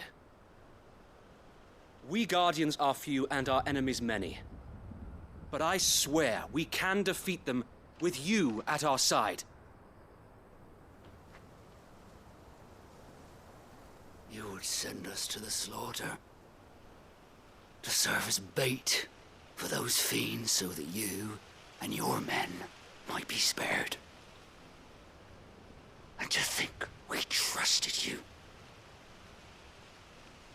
Say what you will, a home is not worth dying for. But it is worth fighting for. Sir Wade fights to give you lot a chance. Just like I do. Just like Sid does. We all wanted to give you a home where you could be free. And you got one, didn't you? This place, Eastpool. This is your village. Your home. And if you don't fight to protect what's yours, you'll lose it. You know I'm right. This world wants to take everything from you. Everything. Your homes, your freedom, your very lives. So then, are you going to stand by and let that happen to you? Are you going to accept fate like good little Bran did and die, having never stood up for yourselves? Or will you fight like free men and women?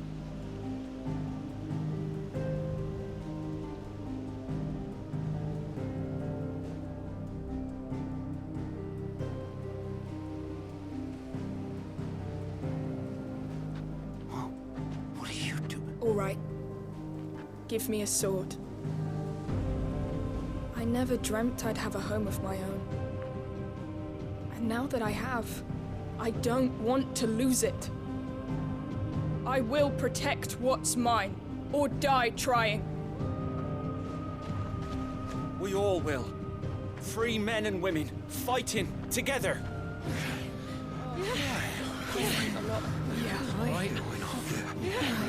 For Eastpool! For Eastpool! Let's go.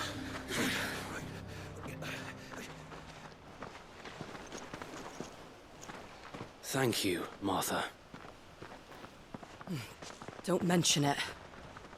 Just promise me one thing. That you'll show them how freeborn fight. Gladly.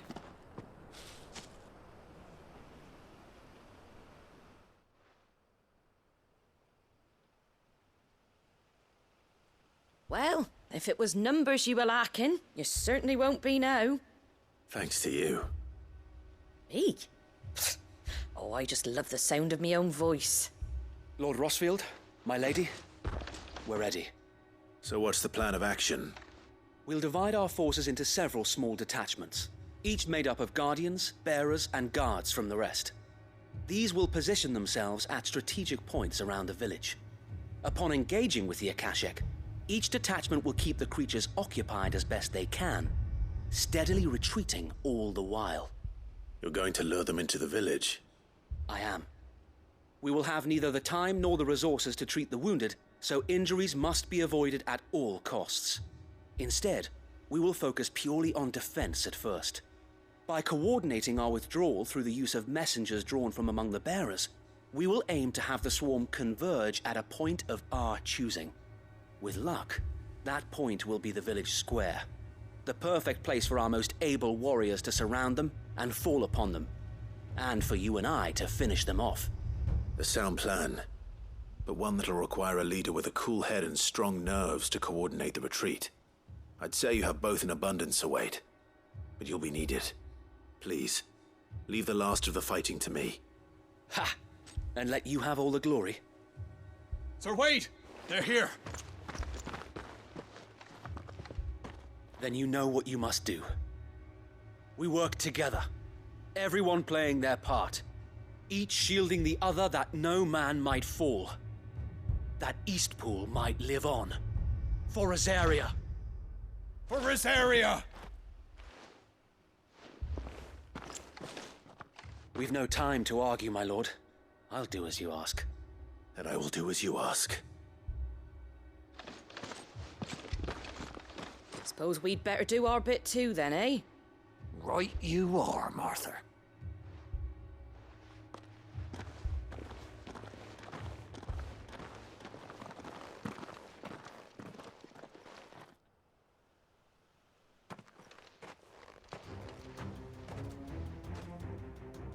The calm before the storm.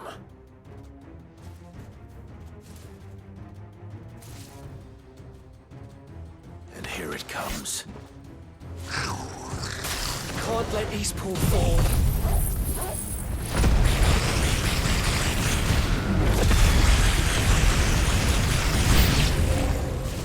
And we won't. Attack!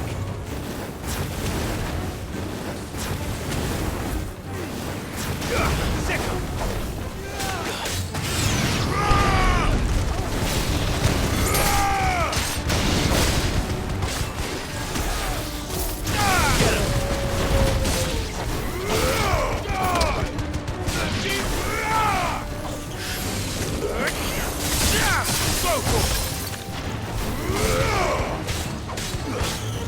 Over here!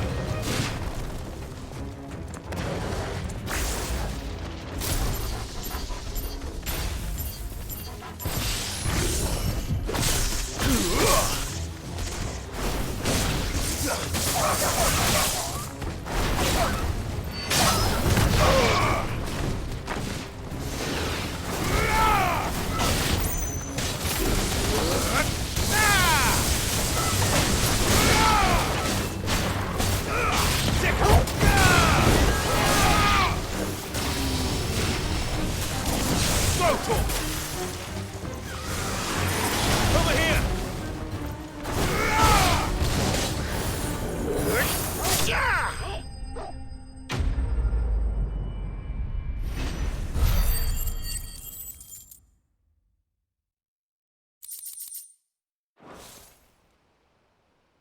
Looks like that's the last of them. Lord Rosfield! Change of plan! What is it? Owl from the rest. An Akashic curl's been sighted on Rhiannon's ride and is headed in their direction. Well, the better half of her guard is here. So Wade, how many Akashic remain in Eastpool? Hard to say. My men are still facing some resistance, but I think the worst is behind us. I could order a detachment or two to fall back and... No. Let them finish the job.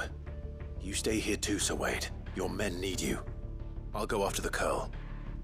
Join me only when Eastpool is won. If you're sure, my lord. May the Founder protect you.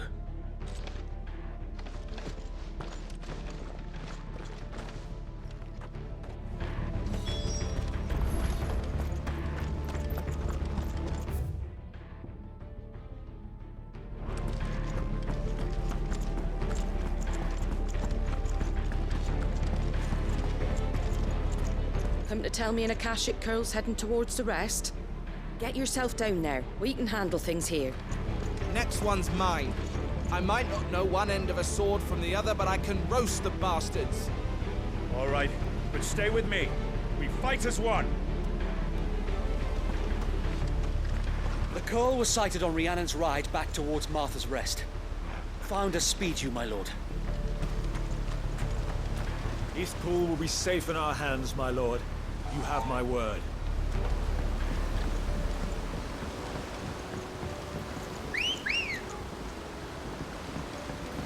Ready, go? Fly, Ambrosia.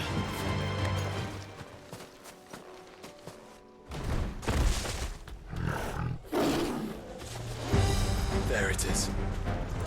With me, Joshua.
All right. Back to Eastpool.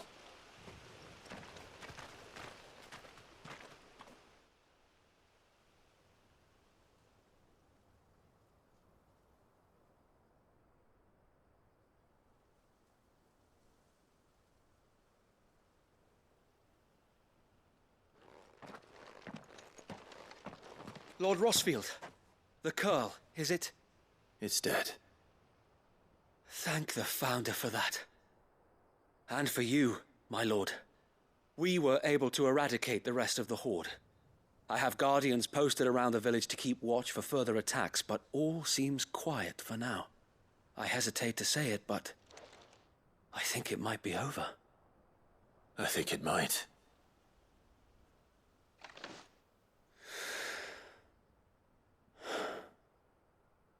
We did it. We saved Eastpool. Thank you, my friends. Thank you. No, Sir Wade. It's us who should be thanking you. You brought us together. Showed us what it means to fight for what you hold dear. We never had nothing to call our own before. We didn't know what it meant to protect it, but now we do. We really do. Forgive us, Sir Wade. You and your people saved us, and still we doubted you. But there's no doubt in my mind anymore.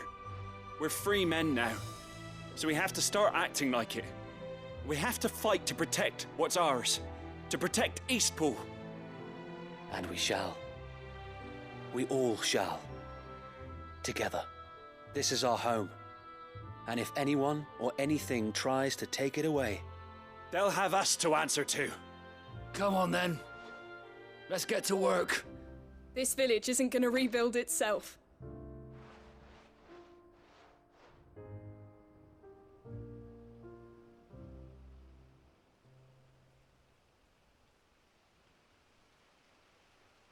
They're not slaves anymore. No. They're Rosarians. Your father took pity on the bearer's plight, and I believe if he were still with us today, this is what he would have wanted. I believe you might be right. I shall remain here, my lord, and do what I can to help rebuild the village. After all, this is my home now too, and I could hardly call myself an East Poolian if I didn't pull my weight. I think you'll find it's East Pudlian, Sir Wade. But you should be proud all the same. I'll have to pull my weight too. Can't have the rest getting outclassed. Speaking of which, I ought to be getting back. Can we continue to count on your support, Martha? Of course, and I'd be counting on yours too. Us Rosarians have got to stick together, haven't we? Indeed we have. And Clive, come by the Golden Stables when you get the chance. I ain't paid you for delivering them seeds yet. All right. I will.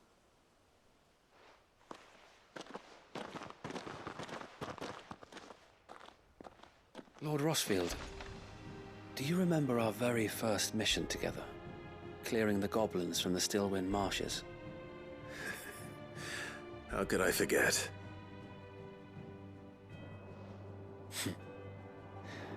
There's one sight that I shall never forget. You, facing off against that giant Morble. Not a trace of fear on your face. Since that day, there have been more than a few times when I felt like giving up. When the odds seemed so stacked in the enemy's favor, I thought I may as well just lay down my sword and surrender.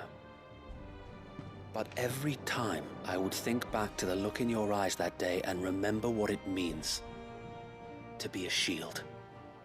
Know that whatever trials Eastpool may face, I shall never lose courage. Thanks to you. So Wade, you have always been a true shield. I know that Eastpool, and indeed all of Rosaria, will be safe in your hands. Thank you, my lord. I know the rest of the world will be safe in yours. I'll do my best.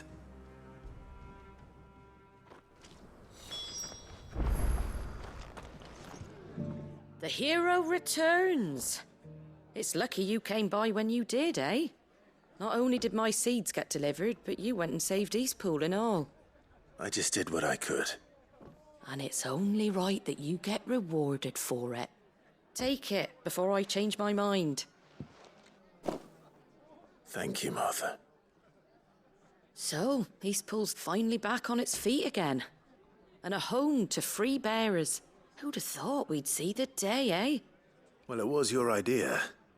I know that, but I never stopped to think what it would mean. Bearers in charge of themselves, thinking for themselves, working for themselves. Like your hideaway, but not even hidden away. Though I suppose the rest ain't much different nowadays. You know, bearers living free like that reminds me of when I first met Sid. Loath as I am to recall that particular day. I take it you didn't always see eye to eye. What happened? Well, if you really want to know, I started doing what I do long before I met Sid. In fact, that's how I met him. Or at least how he came to meet me. He showed up at the stables one day, asking questions about who'd been buying up bearers. Founder knows what he thought I was doing with them. Running a hunt, poking around in their innards. Something awful anyway. Me, I thought he was a new constable. Thought the game was up. But somehow we both managed to work out what each other was about. And before I knew it, the cheeky arse was rattling on at me about how I was doing it all wrong. After all my hard work. Told me I was giving them relief, but not freedom. That my bearers were still dying as slaves. Got right under my skin, it did. Told him if he didn't like it, he could bugger off and report me to the garrison. And do you know what he did? He smiled. And then he laughed. And then I did the same. We made a pact that day. that whenever one of us was in need, the other would always be there for him. And you were? Well, we both wanted the same thing, to make life better for bearers. Just like your dad. Do you know I was born right around the time Elwyn became Archduke? Growing up, I saw how he tried to change things. He certainly didn't lack for ambition, that one. Indeed. But the loftier one's ambitions, the harder they are to achieve. Which is why those of us who follow in their footsteps need to finish what people like Sid and my father started. Suppose you're right, aye. And if we don't manage it, there's always them who come after us. Good thing we've got a few half-decent sorts waiting in the wings, eh? It's almost enough to give you a little bit of hope. Just a little. Anyway, enough nattering. Better get back to work. Let's see about making everyone some dinner, shall we? The least the folks who saved Eastpool deserve is a hot meal. And you and me ain't gonna save the world on an empty stomach neither. That sounds like a wonderful idea.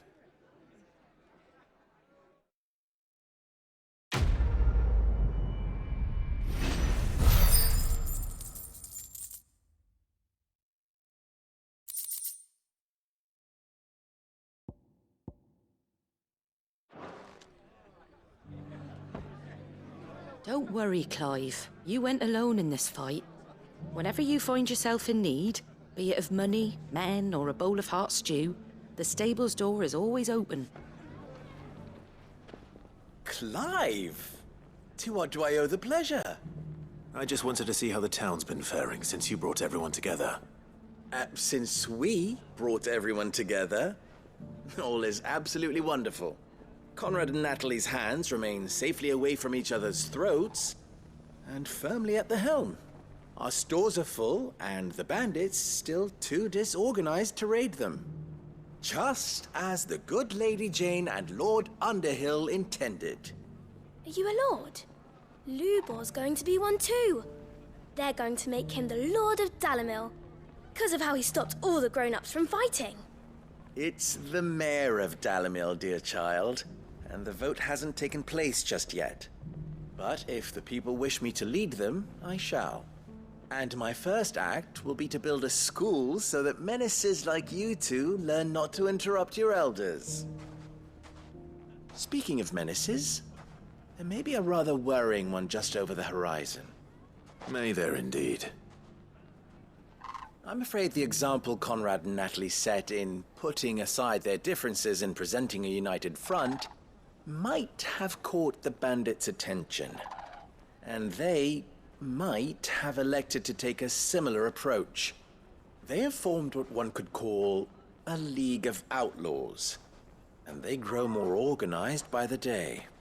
But we'll fight them all off just like last time, no matter how many of them there are. Won't we, Lubor? Of course we will. If we continue to work together, we can overcome any challenge we choose to face. The longer we avoid facing this one, the more difficult it will be, until the only way to overcome it might be to run for the hills. Our best hope is to nip these efforts at organization in the bud, by finding those ne'er-do-wells who have yet to join the cause, and ensuring that they never do. Perhaps a certain Lord Underhill might be willing to lend us his aid once more? How could I refuse? Thank you, my lord. Victor will fill you in on the particulars. I have him stationed by the desert gate, receiving and collating reports from my scouts. Such an amenable soul. He reminds me of you. I'll go and speak with him.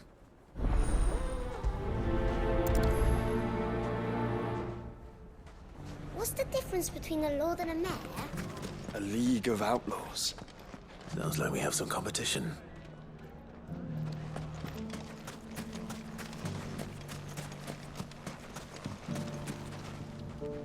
Still in Dalimil, Victor? Ah, Sid. I thought you'd have returned to Cosnes by now. I did. Then I came back. I've developed something of a fondness for the place. And having worked so hard to see it saved from one fate, it would seem remiss to abandon it to another. A sentiment Master Lubor certainly isn't shy about exploiting.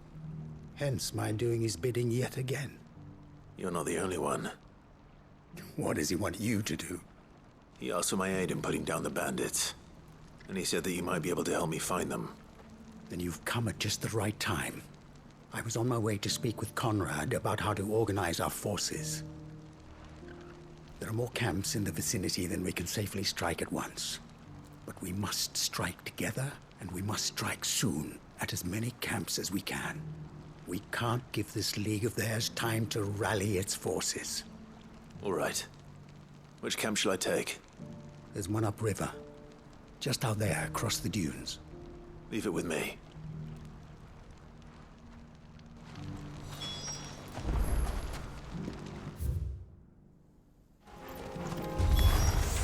That's him! The one who killed Locke and Fingers! Take his head off!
I'd better let Victor know.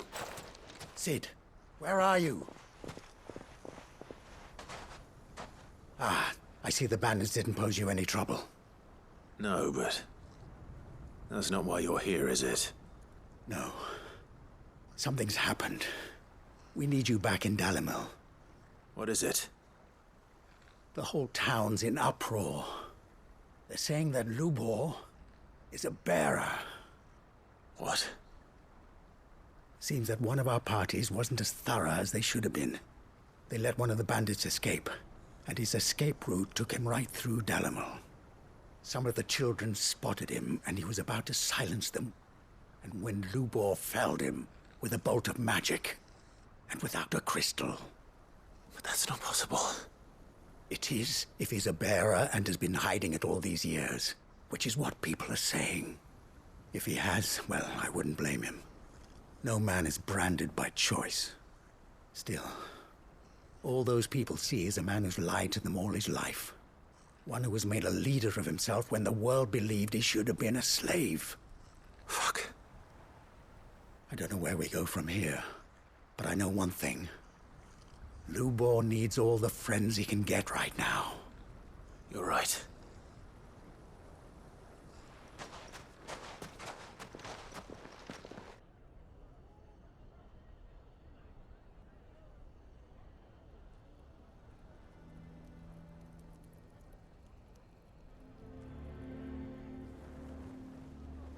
And now everyone knows.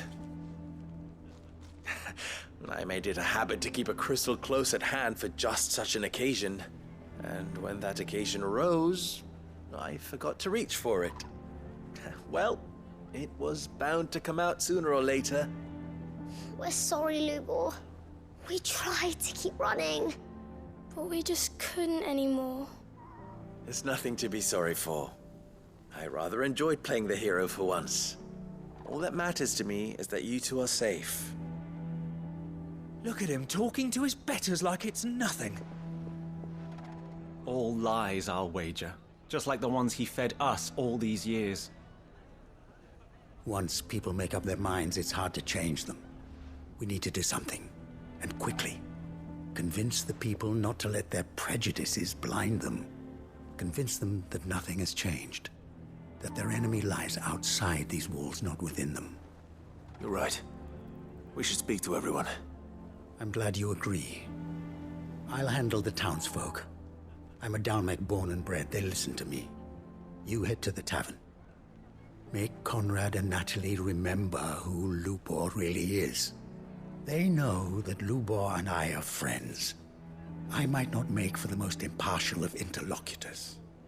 Lord Underhill of Randalar's League of Merchants, however, is a trusted and impartial mediator of note. I'll do what I can.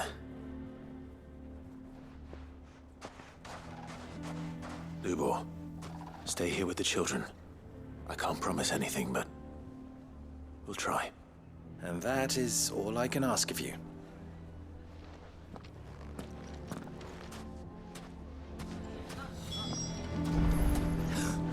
Why are you taking the bearer's side, Victor? Are you one too? You know I'm not. Just listen.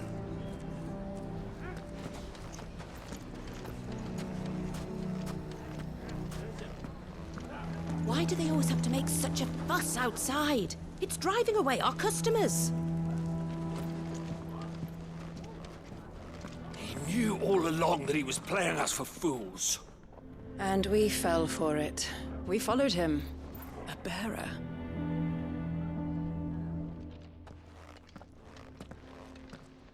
Forgive me for disturbing you, but could I have a moment of your time? I've seen your face before. As have I. Lord Underhill, wasn't it? Of the League of Merchants. That's right. I wanted to speak to you about Lubor. The rumors that he's a bearer. All true, I'm afraid. He'll never be mayor now. Not if I have anything to do with it. But what of his wares? Bearer or no, his steel is highly valued throughout the Republic. In this at least he's done the town a service. Might that not earn him a little leniency? Leniency? He pretended to be one of us when he was laughing behind our backs all the while. I'm sorry, my lord, but he lied to us. He lied to you. He cannot be trusted. So what do you propose? Will you drive him from his home? Close his forge? Perhaps. That is a question for the people of Dalimil, and they will thank you not to get involved.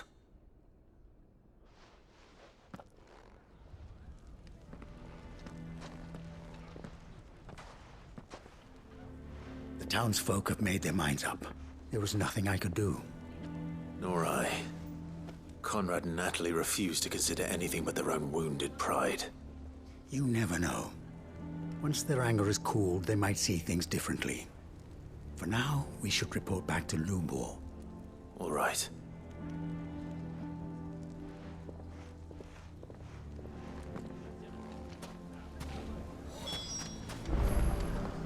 Why the hell would Victor take the bearer's side?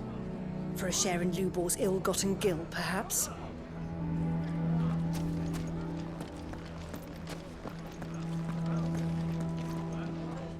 I assume the situation is hopeless?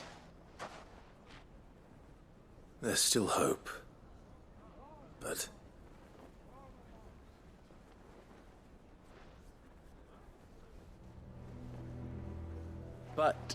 perhaps not in this lifetime, I think it's fair to say. You mustn't think like that, Lubor. Give them time. They'll come around. We'll talk some sense into them in the end, you'll see. No, you won't. And your efforts would be better spent elsewhere. But Lubor... Rosina would often tell me that steel does not lie, that a blade is a reflection of the smith who forged it. To yourself be true, that was her point. Rather an ironic one when you consider that her life was taken with a blade of her own making. But I do not doubt that she was always true to herself and what she believed in, right to the end. And so must I be. I must do what I know to be right, no matter what others might think of me.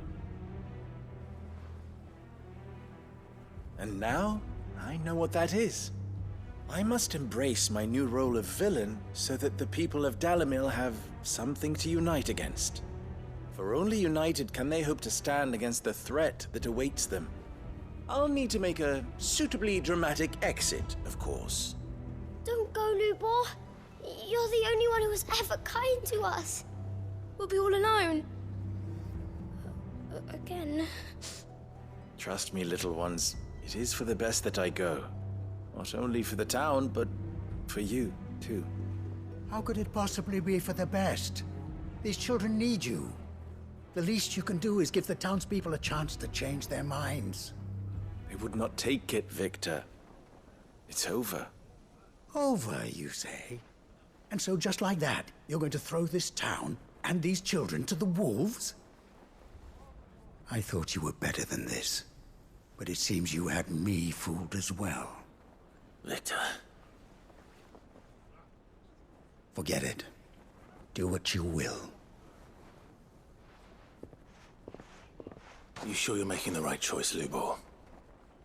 Of those available to me, I believe it's the best one. Yes. Ah, but where are my manners? Here. Your reward for clearing out that bandit camp. Right then. I have packing to do. If there's anything I can do. Anything. I'll bear it in mind. Thank you.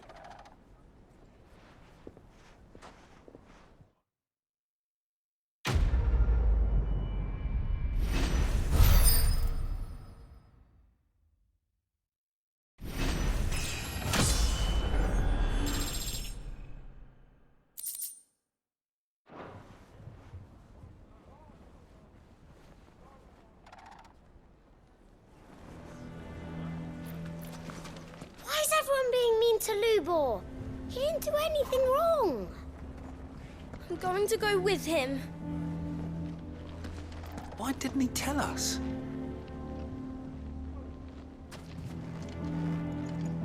If you're going to try and convince me to stay, save your breath. I will not put those children at risk.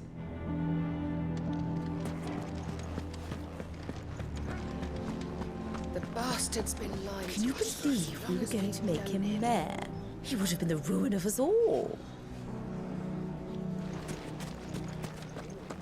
I think we'd better shut up shop for today.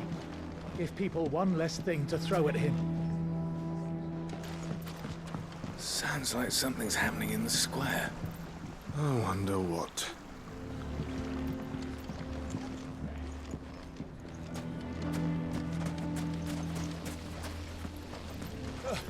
Those damned blackguards took all my best pieces. Just my luck that we were robbed by connoisseurs.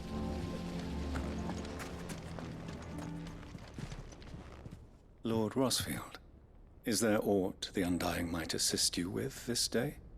Perhaps. My brother said that your order was helping him with his quest to uncover Ultima's origins. Have you learned anything of note since last we spoke? Little unless, I regret to report. I see. Be assured, however, that we will not rest until the truth is known. Even now, our archaeologians scour ruins in every corner of the realm for traces of Ultima's touch. Fallen ruins, I take it. Dating back as far as Phoenix Gate. Indeed. Ultima's thralls are oft sighted among the remnants of the fallen civilization, as if protecting the secrets concealed within. Secrets we'd see unearthed. Should our methods be of interest, my lord, mayhap it would please you to observe some of our number at work. Would that be possible? Of course. A survey is being conducted not far from here. Perchance you are familiar with Kretov, a small hamlet built around a fallen airship. I was due to visit my colleagues there to collect their preliminary findings, but if you would consent to do so in my stead, I'm sure that they would be honored to relate any discoveries they have made to you directly. All right. I'll go and meet with them. They will be most gratified, I am sure. Might I suggest you take the road through Titan's Wake? It will lead you straight to the village after but a short walk. Thank you. I will. I wish you a safe journey, my lord. May the Firebird's flames burn ever in your heart.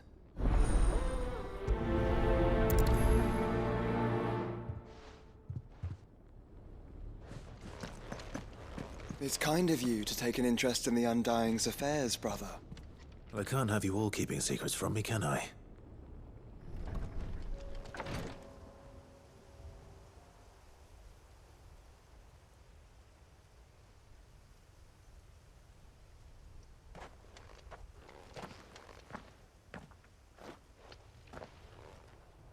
Oh no.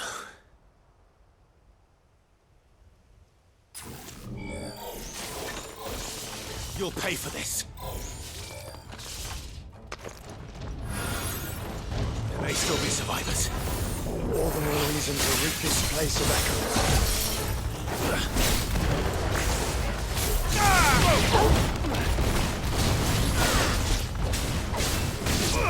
This one.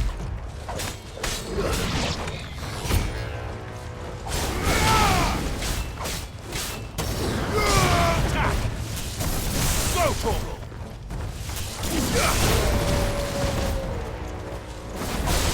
Stay down!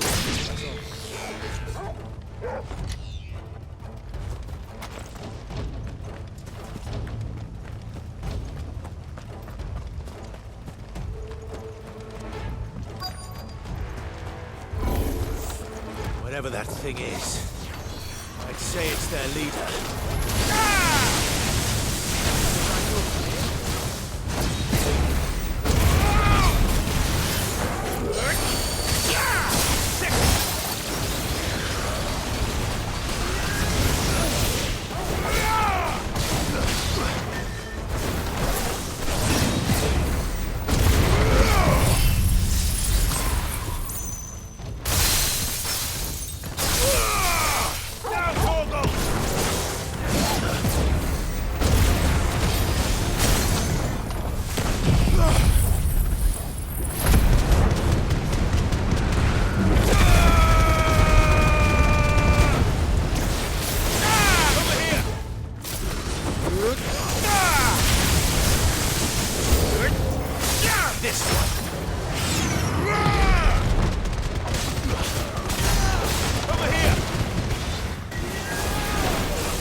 Should have stayed in the past. These must be Cyril's colleagues. You have our thanks, stranger. Who are you? Ah, forgive me, my lord. I did not recognize you. You are Lord Rosfield, are you not? We are archaeologians, tasked with surveying this site. When the echoes appeared, our brothers here occupied their attentions. Thanks to them, and to you, we were, for a mercy, able to see our duty to its conclusion. You call that a mercy? Your brothers might still be alive if you put their safety before your duty. Surely this survey wasn't worth dying for. We are charged with uncovering Ultima's origins, a duty of the highest import. as I'm sure you will agree. And you think your dead brothers would agree with you too? I know they would. They gave their lives for the cause, an honor to which all Undying aspire. Now, to what do we owe the honor of your presence, Lord Marquis? Cyril told me of your work here, and I agree to collect your findings in his stead. I see. That is most kind. Pray, take them then, with our humble thanks. May the Firebird's flame burn ever in your heart, as it does in ours.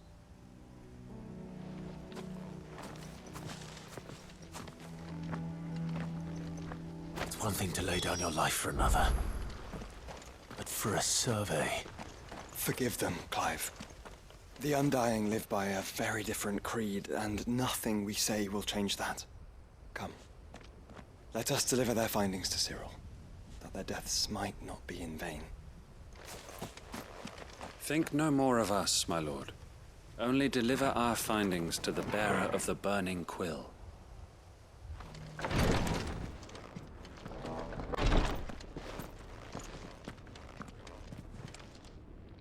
Ah, you are returned, my lord. I collected your colleagues' preliminary findings. Here, take them.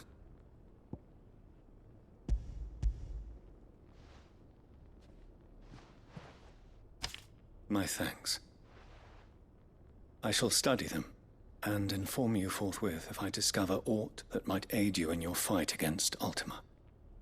Cyril, your survey party suffered several losses in Kretov. Losses which could have been avoided, had the others not chosen to complete their work, instead of saving their friends.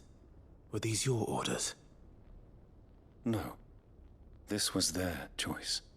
Every Undying devotes his life to the service of the Phoenix. It is our sole duty, and should we die in discharging it, so be it. Even when death is avoidable. My lord, I fear that this is not a point over which it would be fruitful to argue. The Undying have served the Phoenix for countless generations, and your opinion of our methods, however earnest, is not like to change them. We live to serve the Phoenix. Our very order exists for that purpose, and that purpose alone. Cyril, I know that you and your brethren answer only to Joshua, but allow me to offer you a word of advice. It does not further the cause of the Phoenix to have his loyal followers surrender their lives without good reason. Provide your survey parties with an escort, that they might live to do their duty for years to come. Think not only of how you can serve the Phoenix, but how Joshua would want you to serve him. Please. For all our sakes. I thank you for your advice, my lord.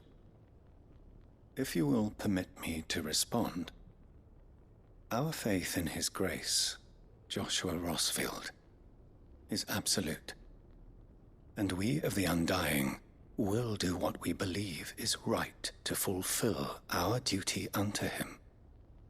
As first shield to the Phoenix, I am sure you understand what it means to do one's duty. I do. Then we are of the same mind. And it is my hope that we may continue to do our duty together.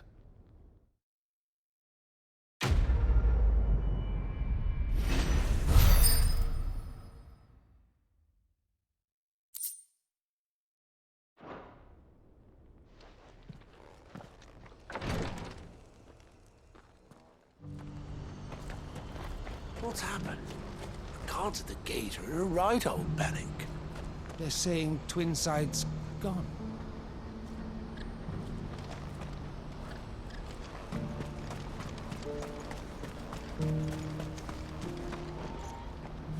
Ah, Clive. You'll be pleased to know that the negotiations are progressing well. That is good news. Yes. Our comrade in Randala has just sent word that the contract should be signed very soon. but I still have much and more to prepare. It's a huge undertaking moving this many bearers at once. You couldn't do me a quick favor, could you? What is it this time? More wild beasts? Nothing like that. I just need you to go over to the caravans and ask El how long we have until the bearers arrive. Find out exactly how much faster I need to get all these supplies moved. All right. I'll go and ask. Thanks, Clive. I owe you one.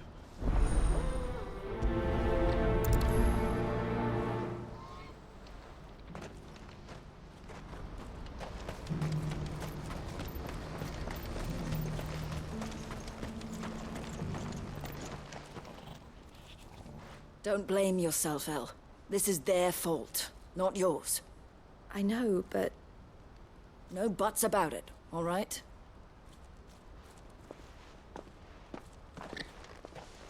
Is something wrong? Vonnie came to give me a message from our intermediary. The talks with the Republican army have fallen through. They've reached an agreement with the Silver Peak Consortium instead. Though prices have fallen of late, we deliberately offered above the going rate to try and deter other bidders. But the Consortium offered double what we did, and the army jumped at the chance. You had no opportunity to make a counteroffer? None at all. And we were so close. El? What's happened? I saw Vonnie leaving. She didn't look happy. And with good reason.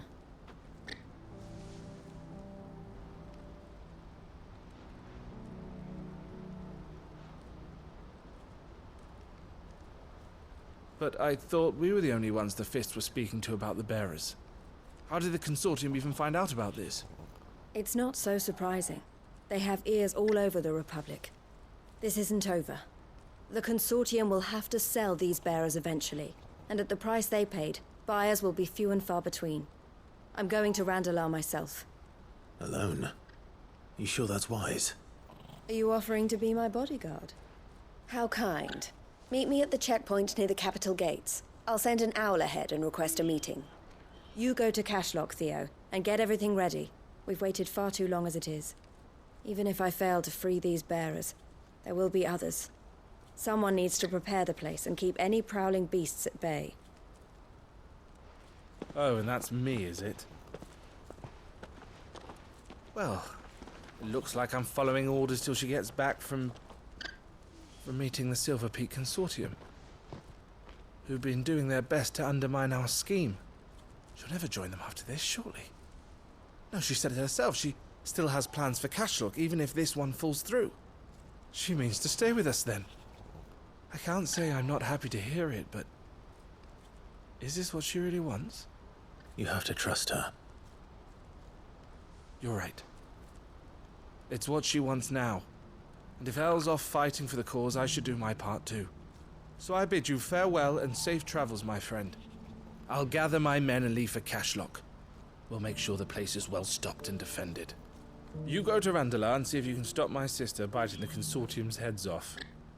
If she won't consider her prospects, someone has to. I'll do my best.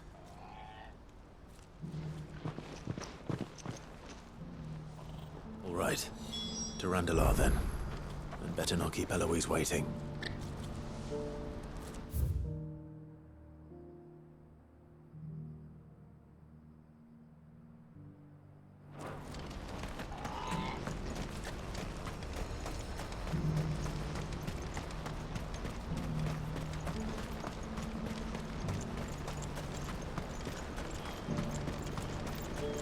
What I wouldn't give for a hot meal. Would that we had anything to give. Looks like this is the end of the road. When are they gonna let us through? I don't know.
Hope I didn't keep you waiting. Did you arrange to speak with the consortium? Here they are now. You wish to consult with me? I did. It's about the bearers you recently purchased from the Fist. We had all but finished making arrangements to buy them ourselves, and then you stepped into the fray. You misunderstand. The consortium had an interest in purchasing them from the very first. It was only our regard for you that kept us from bidding. But your hesitancy in accepting our offer to you suggested that the regard was not mutual. And so we resumed our business. I did not hesitate. I am simply not inclined to make such decisions without first giving them due consideration. But what is done is done. Come then. How much do you want for them? Alas, you are too late yet again. We rarely take on such unconventional merchandise without a purchaser in mind. The bearers belong to him now. Who is your buyer? A trader from across the water. A most demanding fellow, if it's any consolation. He insisted the bearers be fed, dressed, even given their own bunks for the voyage over. That's what you get when you deal with continental types. I wouldn't know. Oh yes, the culture on the continent is quite different to ours. They pay good money for bearers not fit for the knacker's yard, and treat them like kings. But as long as they pay... That does sound unusual. No matter then. If they've already left our shores, there's little that can be done. Allow me to withdraw my interest. And with it, my interest in joining your organization. My associates will be sorry to hear that.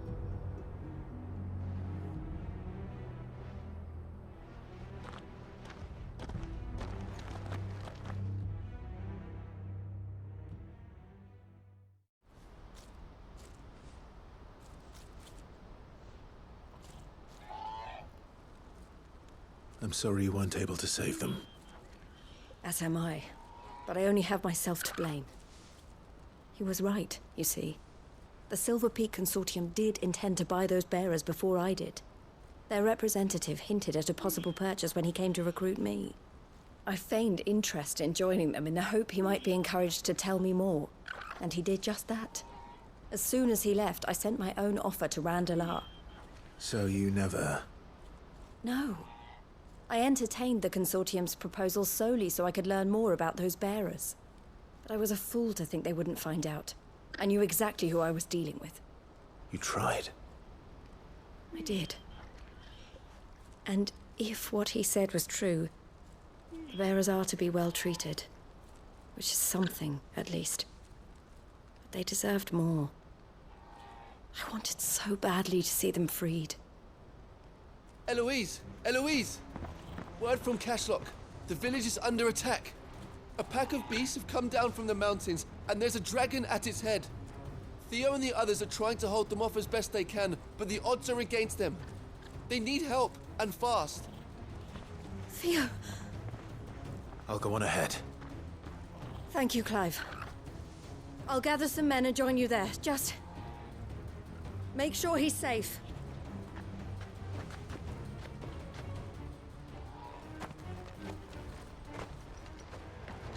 Where's Theodore?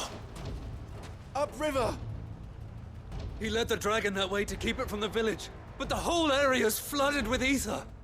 We just have to pray he makes it out in one piece. I can do better than that. Torgal, with me.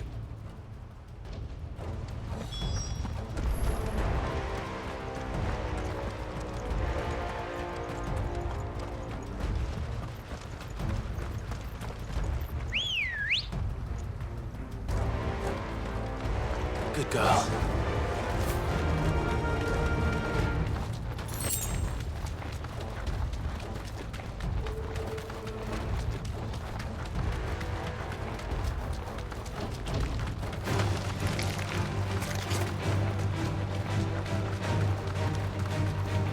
Where are you, Theo?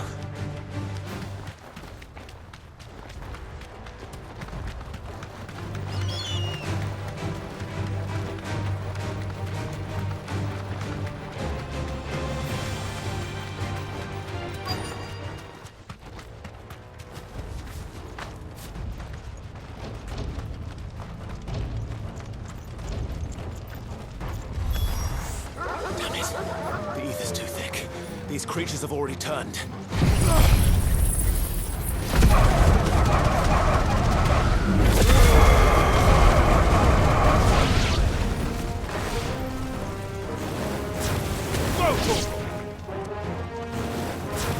Get him!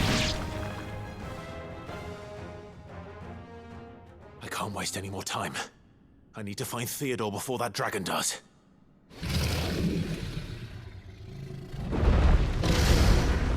Looks like it's found me. This thing's turned as well. This isn't going to be easy.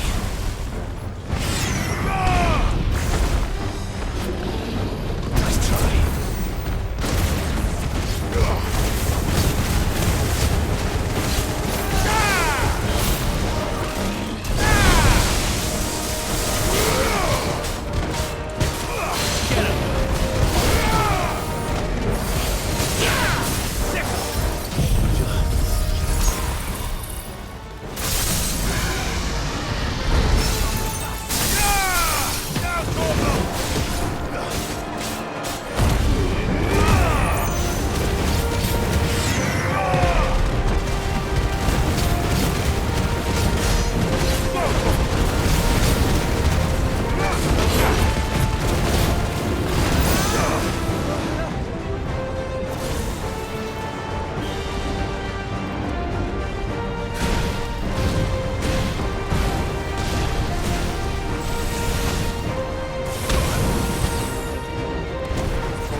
Theodore, you had me worried for...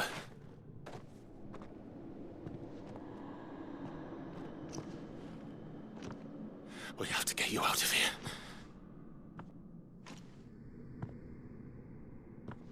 I think it might be a little too late for that. Bearer or no, there's only so much ether a man can take, and that Drake just wouldn't let me leave. You have my thanks, Sid, for finishing what I could not. For keeping Elle's dream. Theodore!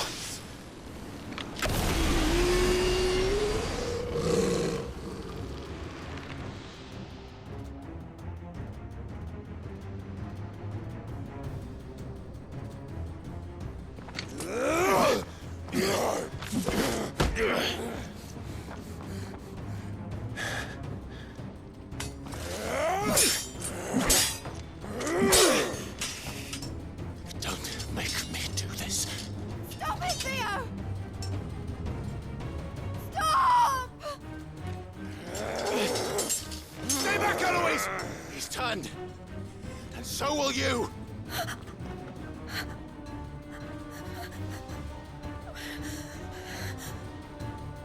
Elle. Theodore.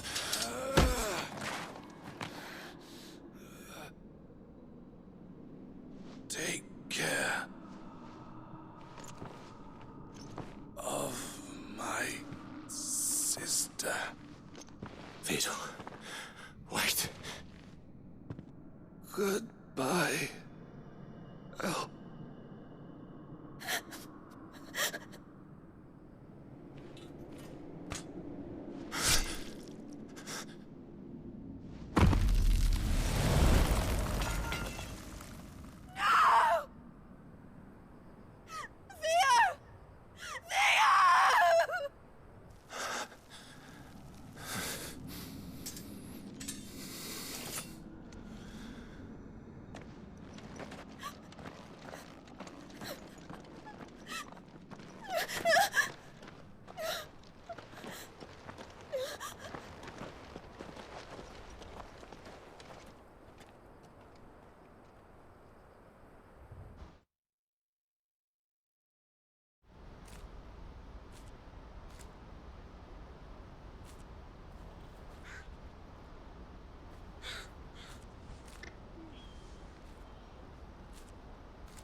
Thank you, Clive.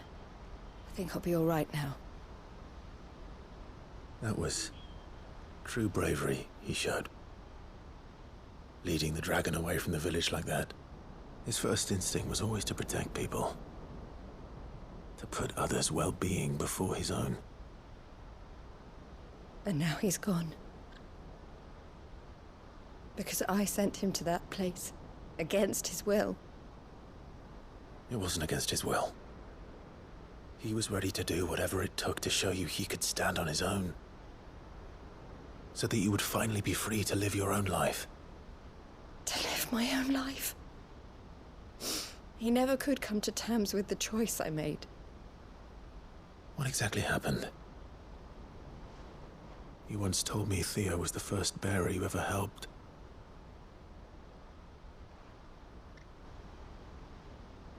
We grew up in Canva. We were born to one of the great trading houses. And I was chosen to inherit the family business. I had my father's head for figures, you see. Theo did not. While I studied the art of commerce, he played at soldiers instead. A late bloomer, in more ways than one. For unlike most bearers, it wasn't until his 15th summer that his powers awakened. My parents tried to drive him out of the house and into the care of the constables. But before they could, I took him into mine. Theo told me something else. He clearly admired your devotion to the cause of freeing others like him from slavery. But he said you deserved a better life than this. He wanted to free you from what he called your bonds, just as you freed him from his. I would be lying if I said I had not wondered from time to time. How much easier my life might have been if I had allowed Theo to be taken, and devoted myself to the family business instead.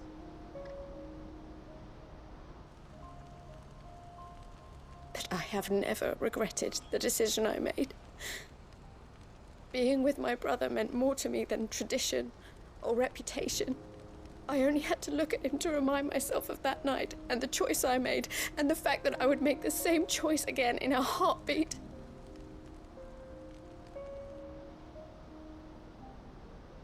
He was never a burden.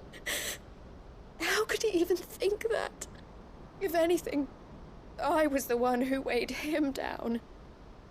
You weren't, Eloise. He said it himself, that he had always been grateful to you for saving him, and that he wanted to repay you by letting you live the life you were denied. Neither you nor Theo weighed each other down. You loved one another. You did whatever was necessary to continue living your lives together, and you always would have. You're right. All I ever wanted, all I ever did, it was so we could be together. Oh, Theo, why did you have to...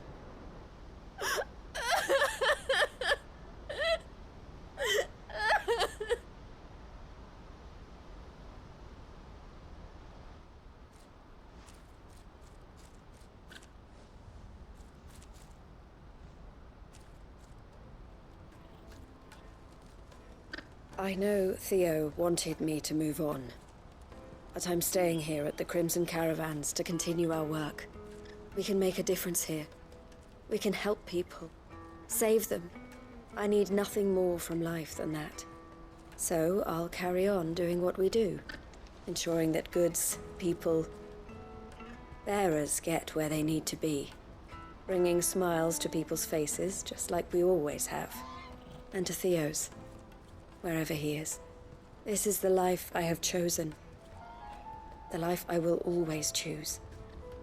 I've made a choice of my own, to continue helping you however I can. Whenever you need it. Thank you, Clive. Let's go on together then. For Theodore.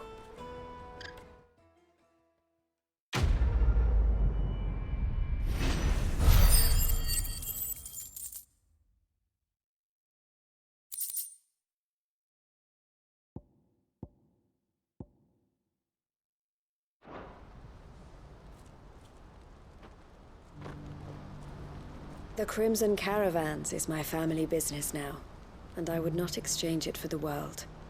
I brought Theo here to be safe, and I have never looked back since.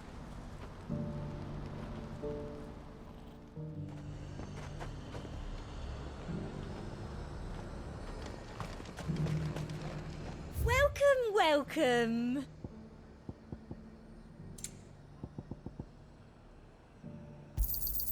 I do like a customer who knows what he wants. And a fine, fine day to you. The Dominion's all but done for. Was that shouting I heard from the barracks?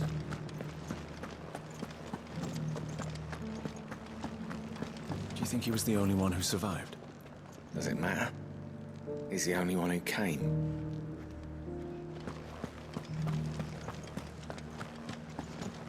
And you're just gonna fall into line?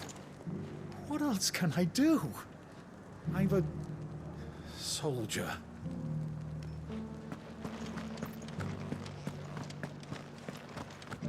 I don't trust this Duke. If we're not careful, you'll undo all the dame's hard work.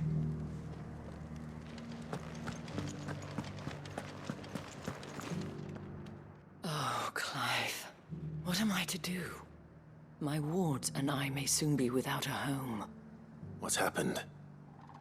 The High Cardinal has descended from his lofty throne and taken up residence here in Northreach. The High Cardinal? Leader of the Council of Elders, second only to his Radiance at the head of the Imperial government. Not that any of those things still exist.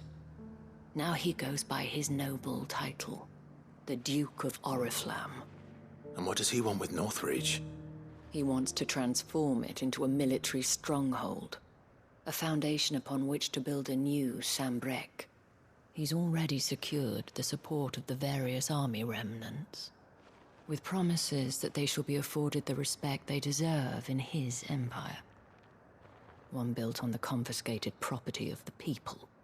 He would rob the populace to pay for it. Believe me, I have used every means of persuasion to discourage him from this folly. But for whatever reason, he will not listen to me.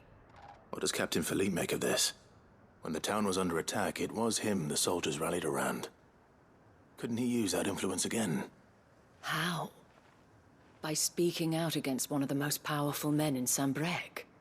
A man whose stated aim is to revive the empire Philippe's comrades swore to serve, and to improve the soldiers' lot within it. The captain can offer them a regular supply of gruel, and an occasional trip to the Vale to help them forget the terrors they face each day. The Duke offers them a vision of strength and safety. No.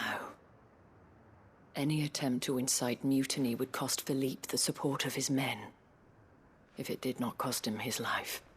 But given the mood around town, mutiny may yet be unavoidable. The people have little appetite for further deprivation. Least of all when it serves only to elevate others. And who could blame them? Clive, would you appeal to the Duke on my behalf?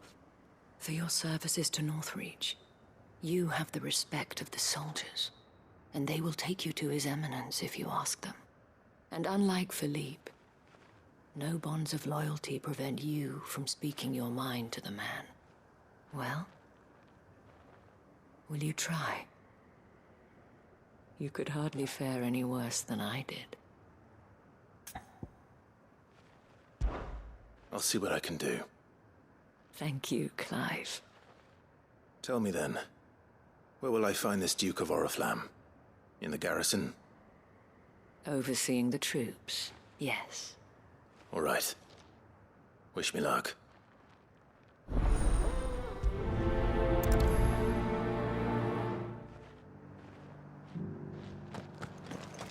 Might this Duke have been at the Remembrance ceremony?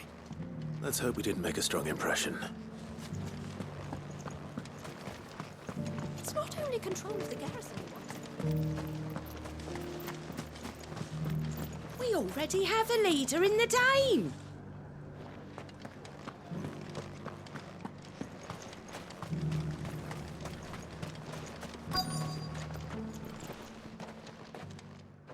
Halt!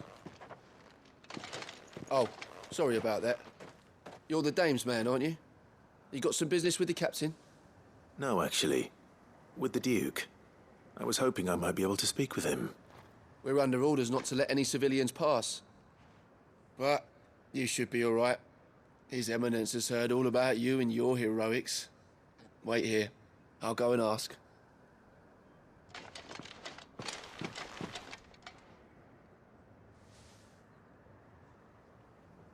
So, you are the sellsword who lent his aid to the garrison. The Empire owes you a debt, and I shall see it repaid. But tell me, is it wealth that you seek, or favor? Neither, Your Eminence. I thought only to inquire about your plan to turn Northreach into a stronghold. Ah, I see. You are worried the expanded garrison will render your services redundant. Yet you needn't be. A proud fighting man like yourself shall always have a place here. Pride of place, in fact. For too long has the contribution of the noble soldier been under-reckoned. But no more. For it is they who shall see the Holy Empire rebuilt, beginning right here in Northreach. Why here, Your Eminence? The town has been fortunate enough to escape largely unscathed from the recent troubles. Her defenses are sound, and her garrison well prepared. Which is more than can be said for Oriflamme or Twinside. The Empire wants for a capital, and I believe Northreach to be the perfect place. with Caer Norvent as her citadel. Once we have seen to the refortification of both the town and the castle, we need only build a wall around both to create a city that would be the envy of the twins. Plans are already underway for the construction. Soon enough, these thralls shall learn that they are no match for the might of Sanbreque. I fear you underestimate how dangerous these creatures are, Your Eminence. Should they return in force, you will need all the people of Northreach to come together in defense of the town. Something they may be loath to do if they've been deprived of their worldly goods.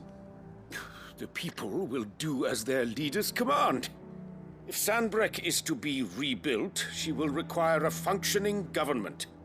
One whose authority is beyond question. That is why this levy is necessary, so that any man who wishes to join the army might do so and be fed, outfitted, and paid as befits a defender of the Empire. And yet there are those who persist in peddling the treasonous lie that I seek to steal from the people and drive them from their homes. I suspect they're afraid of losing what little they have left. Precisely. The common folk have little and less, and you mean to deprive them of even that. You would sow the seeds of your new empire in your own salted earth. Sabine, we have discussed this. Yes, and I told you then how putting the empire before her citizens would lead only to revolt. Without an empire, there are no citizens. And in yours, there will be only beggars. Is that what Griga wills for her people? Do not take her name in vain, Sabine. I'll come back later. A citizens' revolt. I wonder what the people really think of the Duke's plan. It wouldn't hurt to ask them, I suppose. Let's begin with those on the other side of the wall. One at a time now. There's enough for everyone. Thank you. We won't forget this. We don't have much, but the Dame had us empty the Vale's larders to see these poor souls fed. Because that is what we do. All right there. What is it you're after, sir? Just your opinion, actually. I wondered what you thought of the Duke of Oriflamme. Oh, him. Not much. None of us traders do. It's thanks to nobles like him that we had to set up shop this side of the wall in the first place. Couldn't have the rabble getting any closer to the holy capital, could they? And now he's trying to drive us out completely, threatening to take everything we got from us if we don't clear off. If the Dame said she wanted him run out of town, I'd be straight through that checkpoint, tar bucket in hand.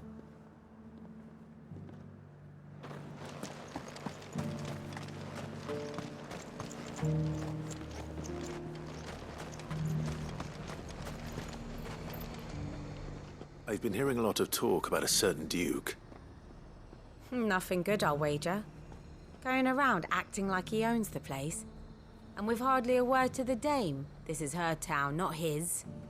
I take it you'd rather she was in charge. As far as I'm concerned, she still is.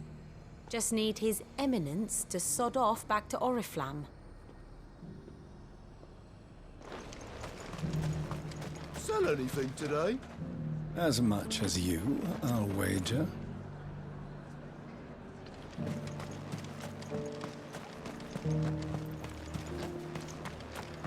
The garrison salvaged what they could from Moore, but that grain won't last us through the winter, will it?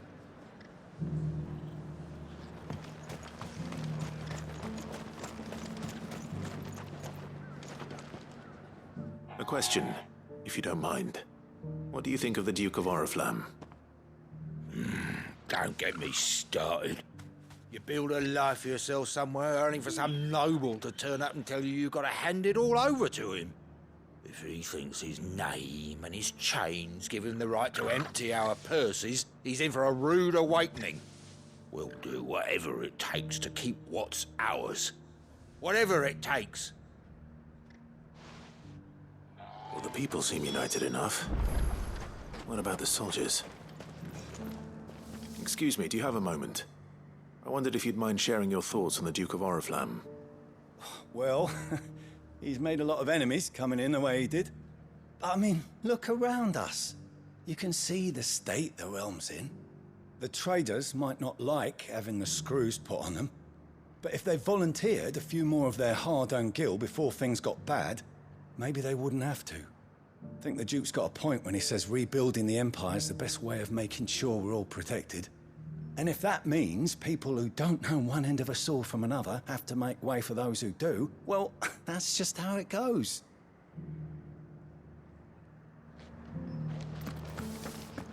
It's not only control of the garrison he wants, it's the whole of Northridge.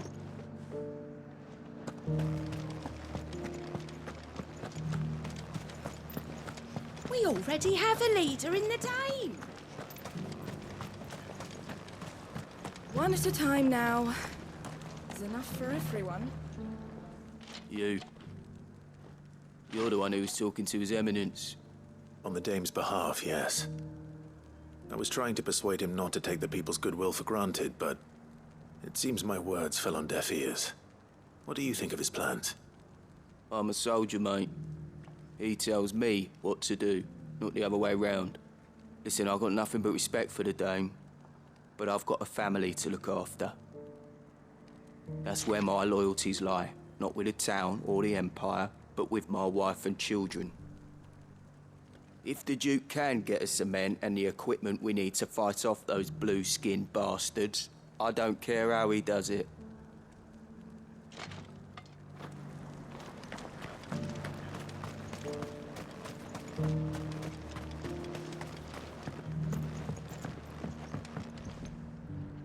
I hear the Duke of Oriflamme plans to turn this town into some sort of fortress. Do you think that's a good idea? It's not for me to say. All I know is that unless the Emperor orders me otherwise, His Eminence's word is law. Look, no one likes all these taxes and tariffs, but empires don't come for free. Once Sanbreque is back on her feet, we'll all reap the benefits. Let's see what Philippe makes of all this. Sabine, you are embarrassing me. You're embarrassing yourself.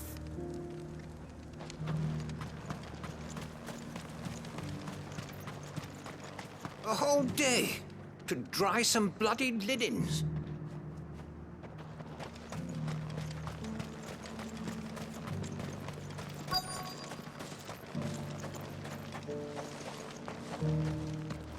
Welcome back. Wraiths give you any trouble?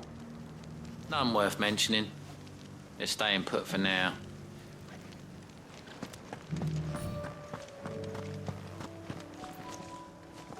Captain, do you have a moment? For you? Certainly. Clive, wasn't it? Thank you for last time. How can I help you?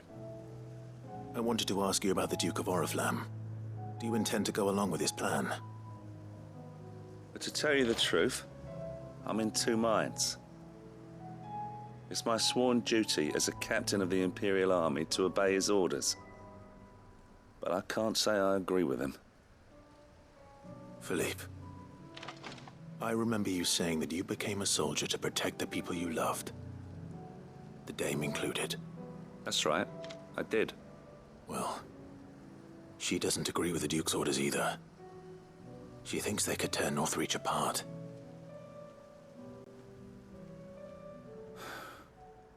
And she's probably right.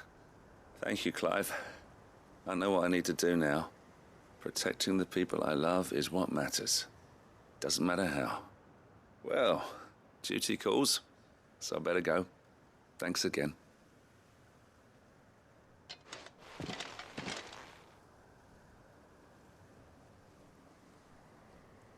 It seems Philippe wants to do the right thing at least. I expect Isabel will be pleased to hear that, if nothing else.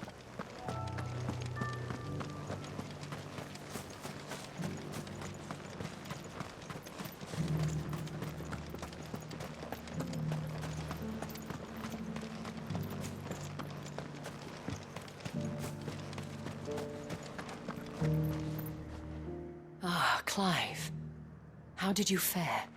Were you able to speak with the Duke? I was, but...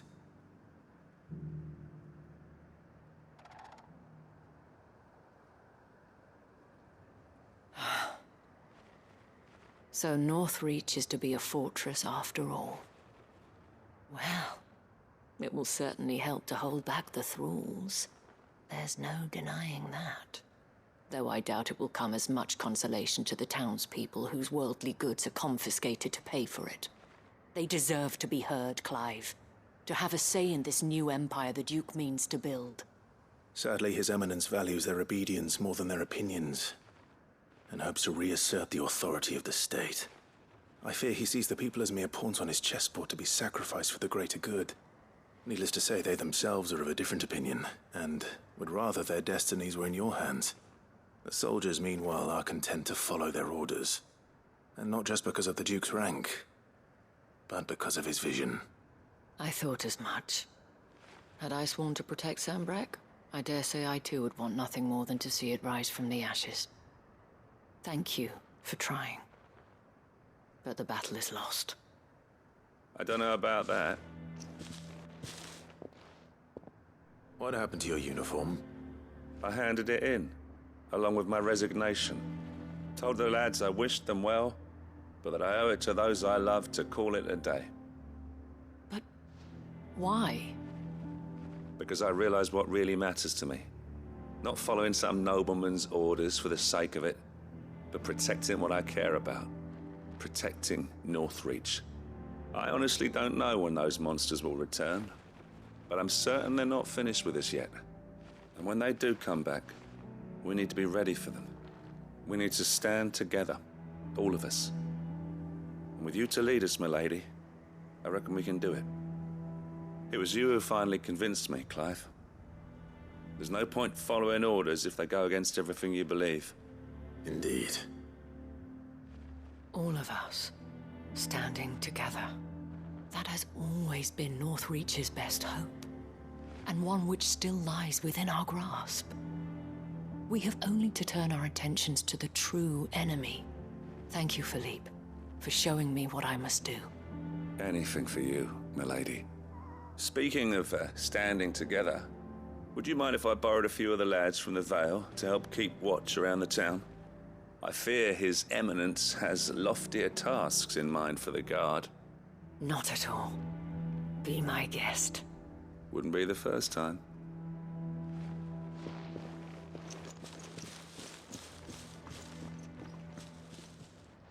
There may be hope for Northreach yet, especially with men like you and Philippe to champion our cause.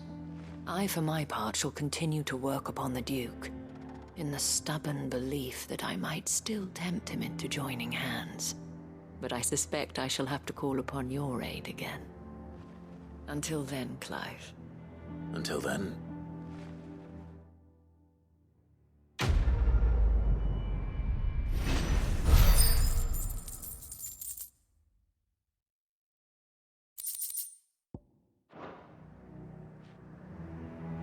Despite my repeated advances, His Eminence has proven a difficult conquest.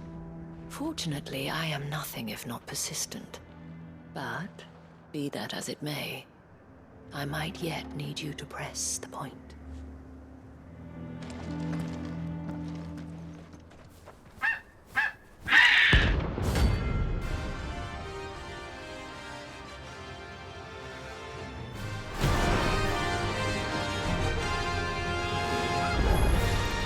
That's like no chocobo I've ever seen. Something tells me it won't be easily broken.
was nothing I could do.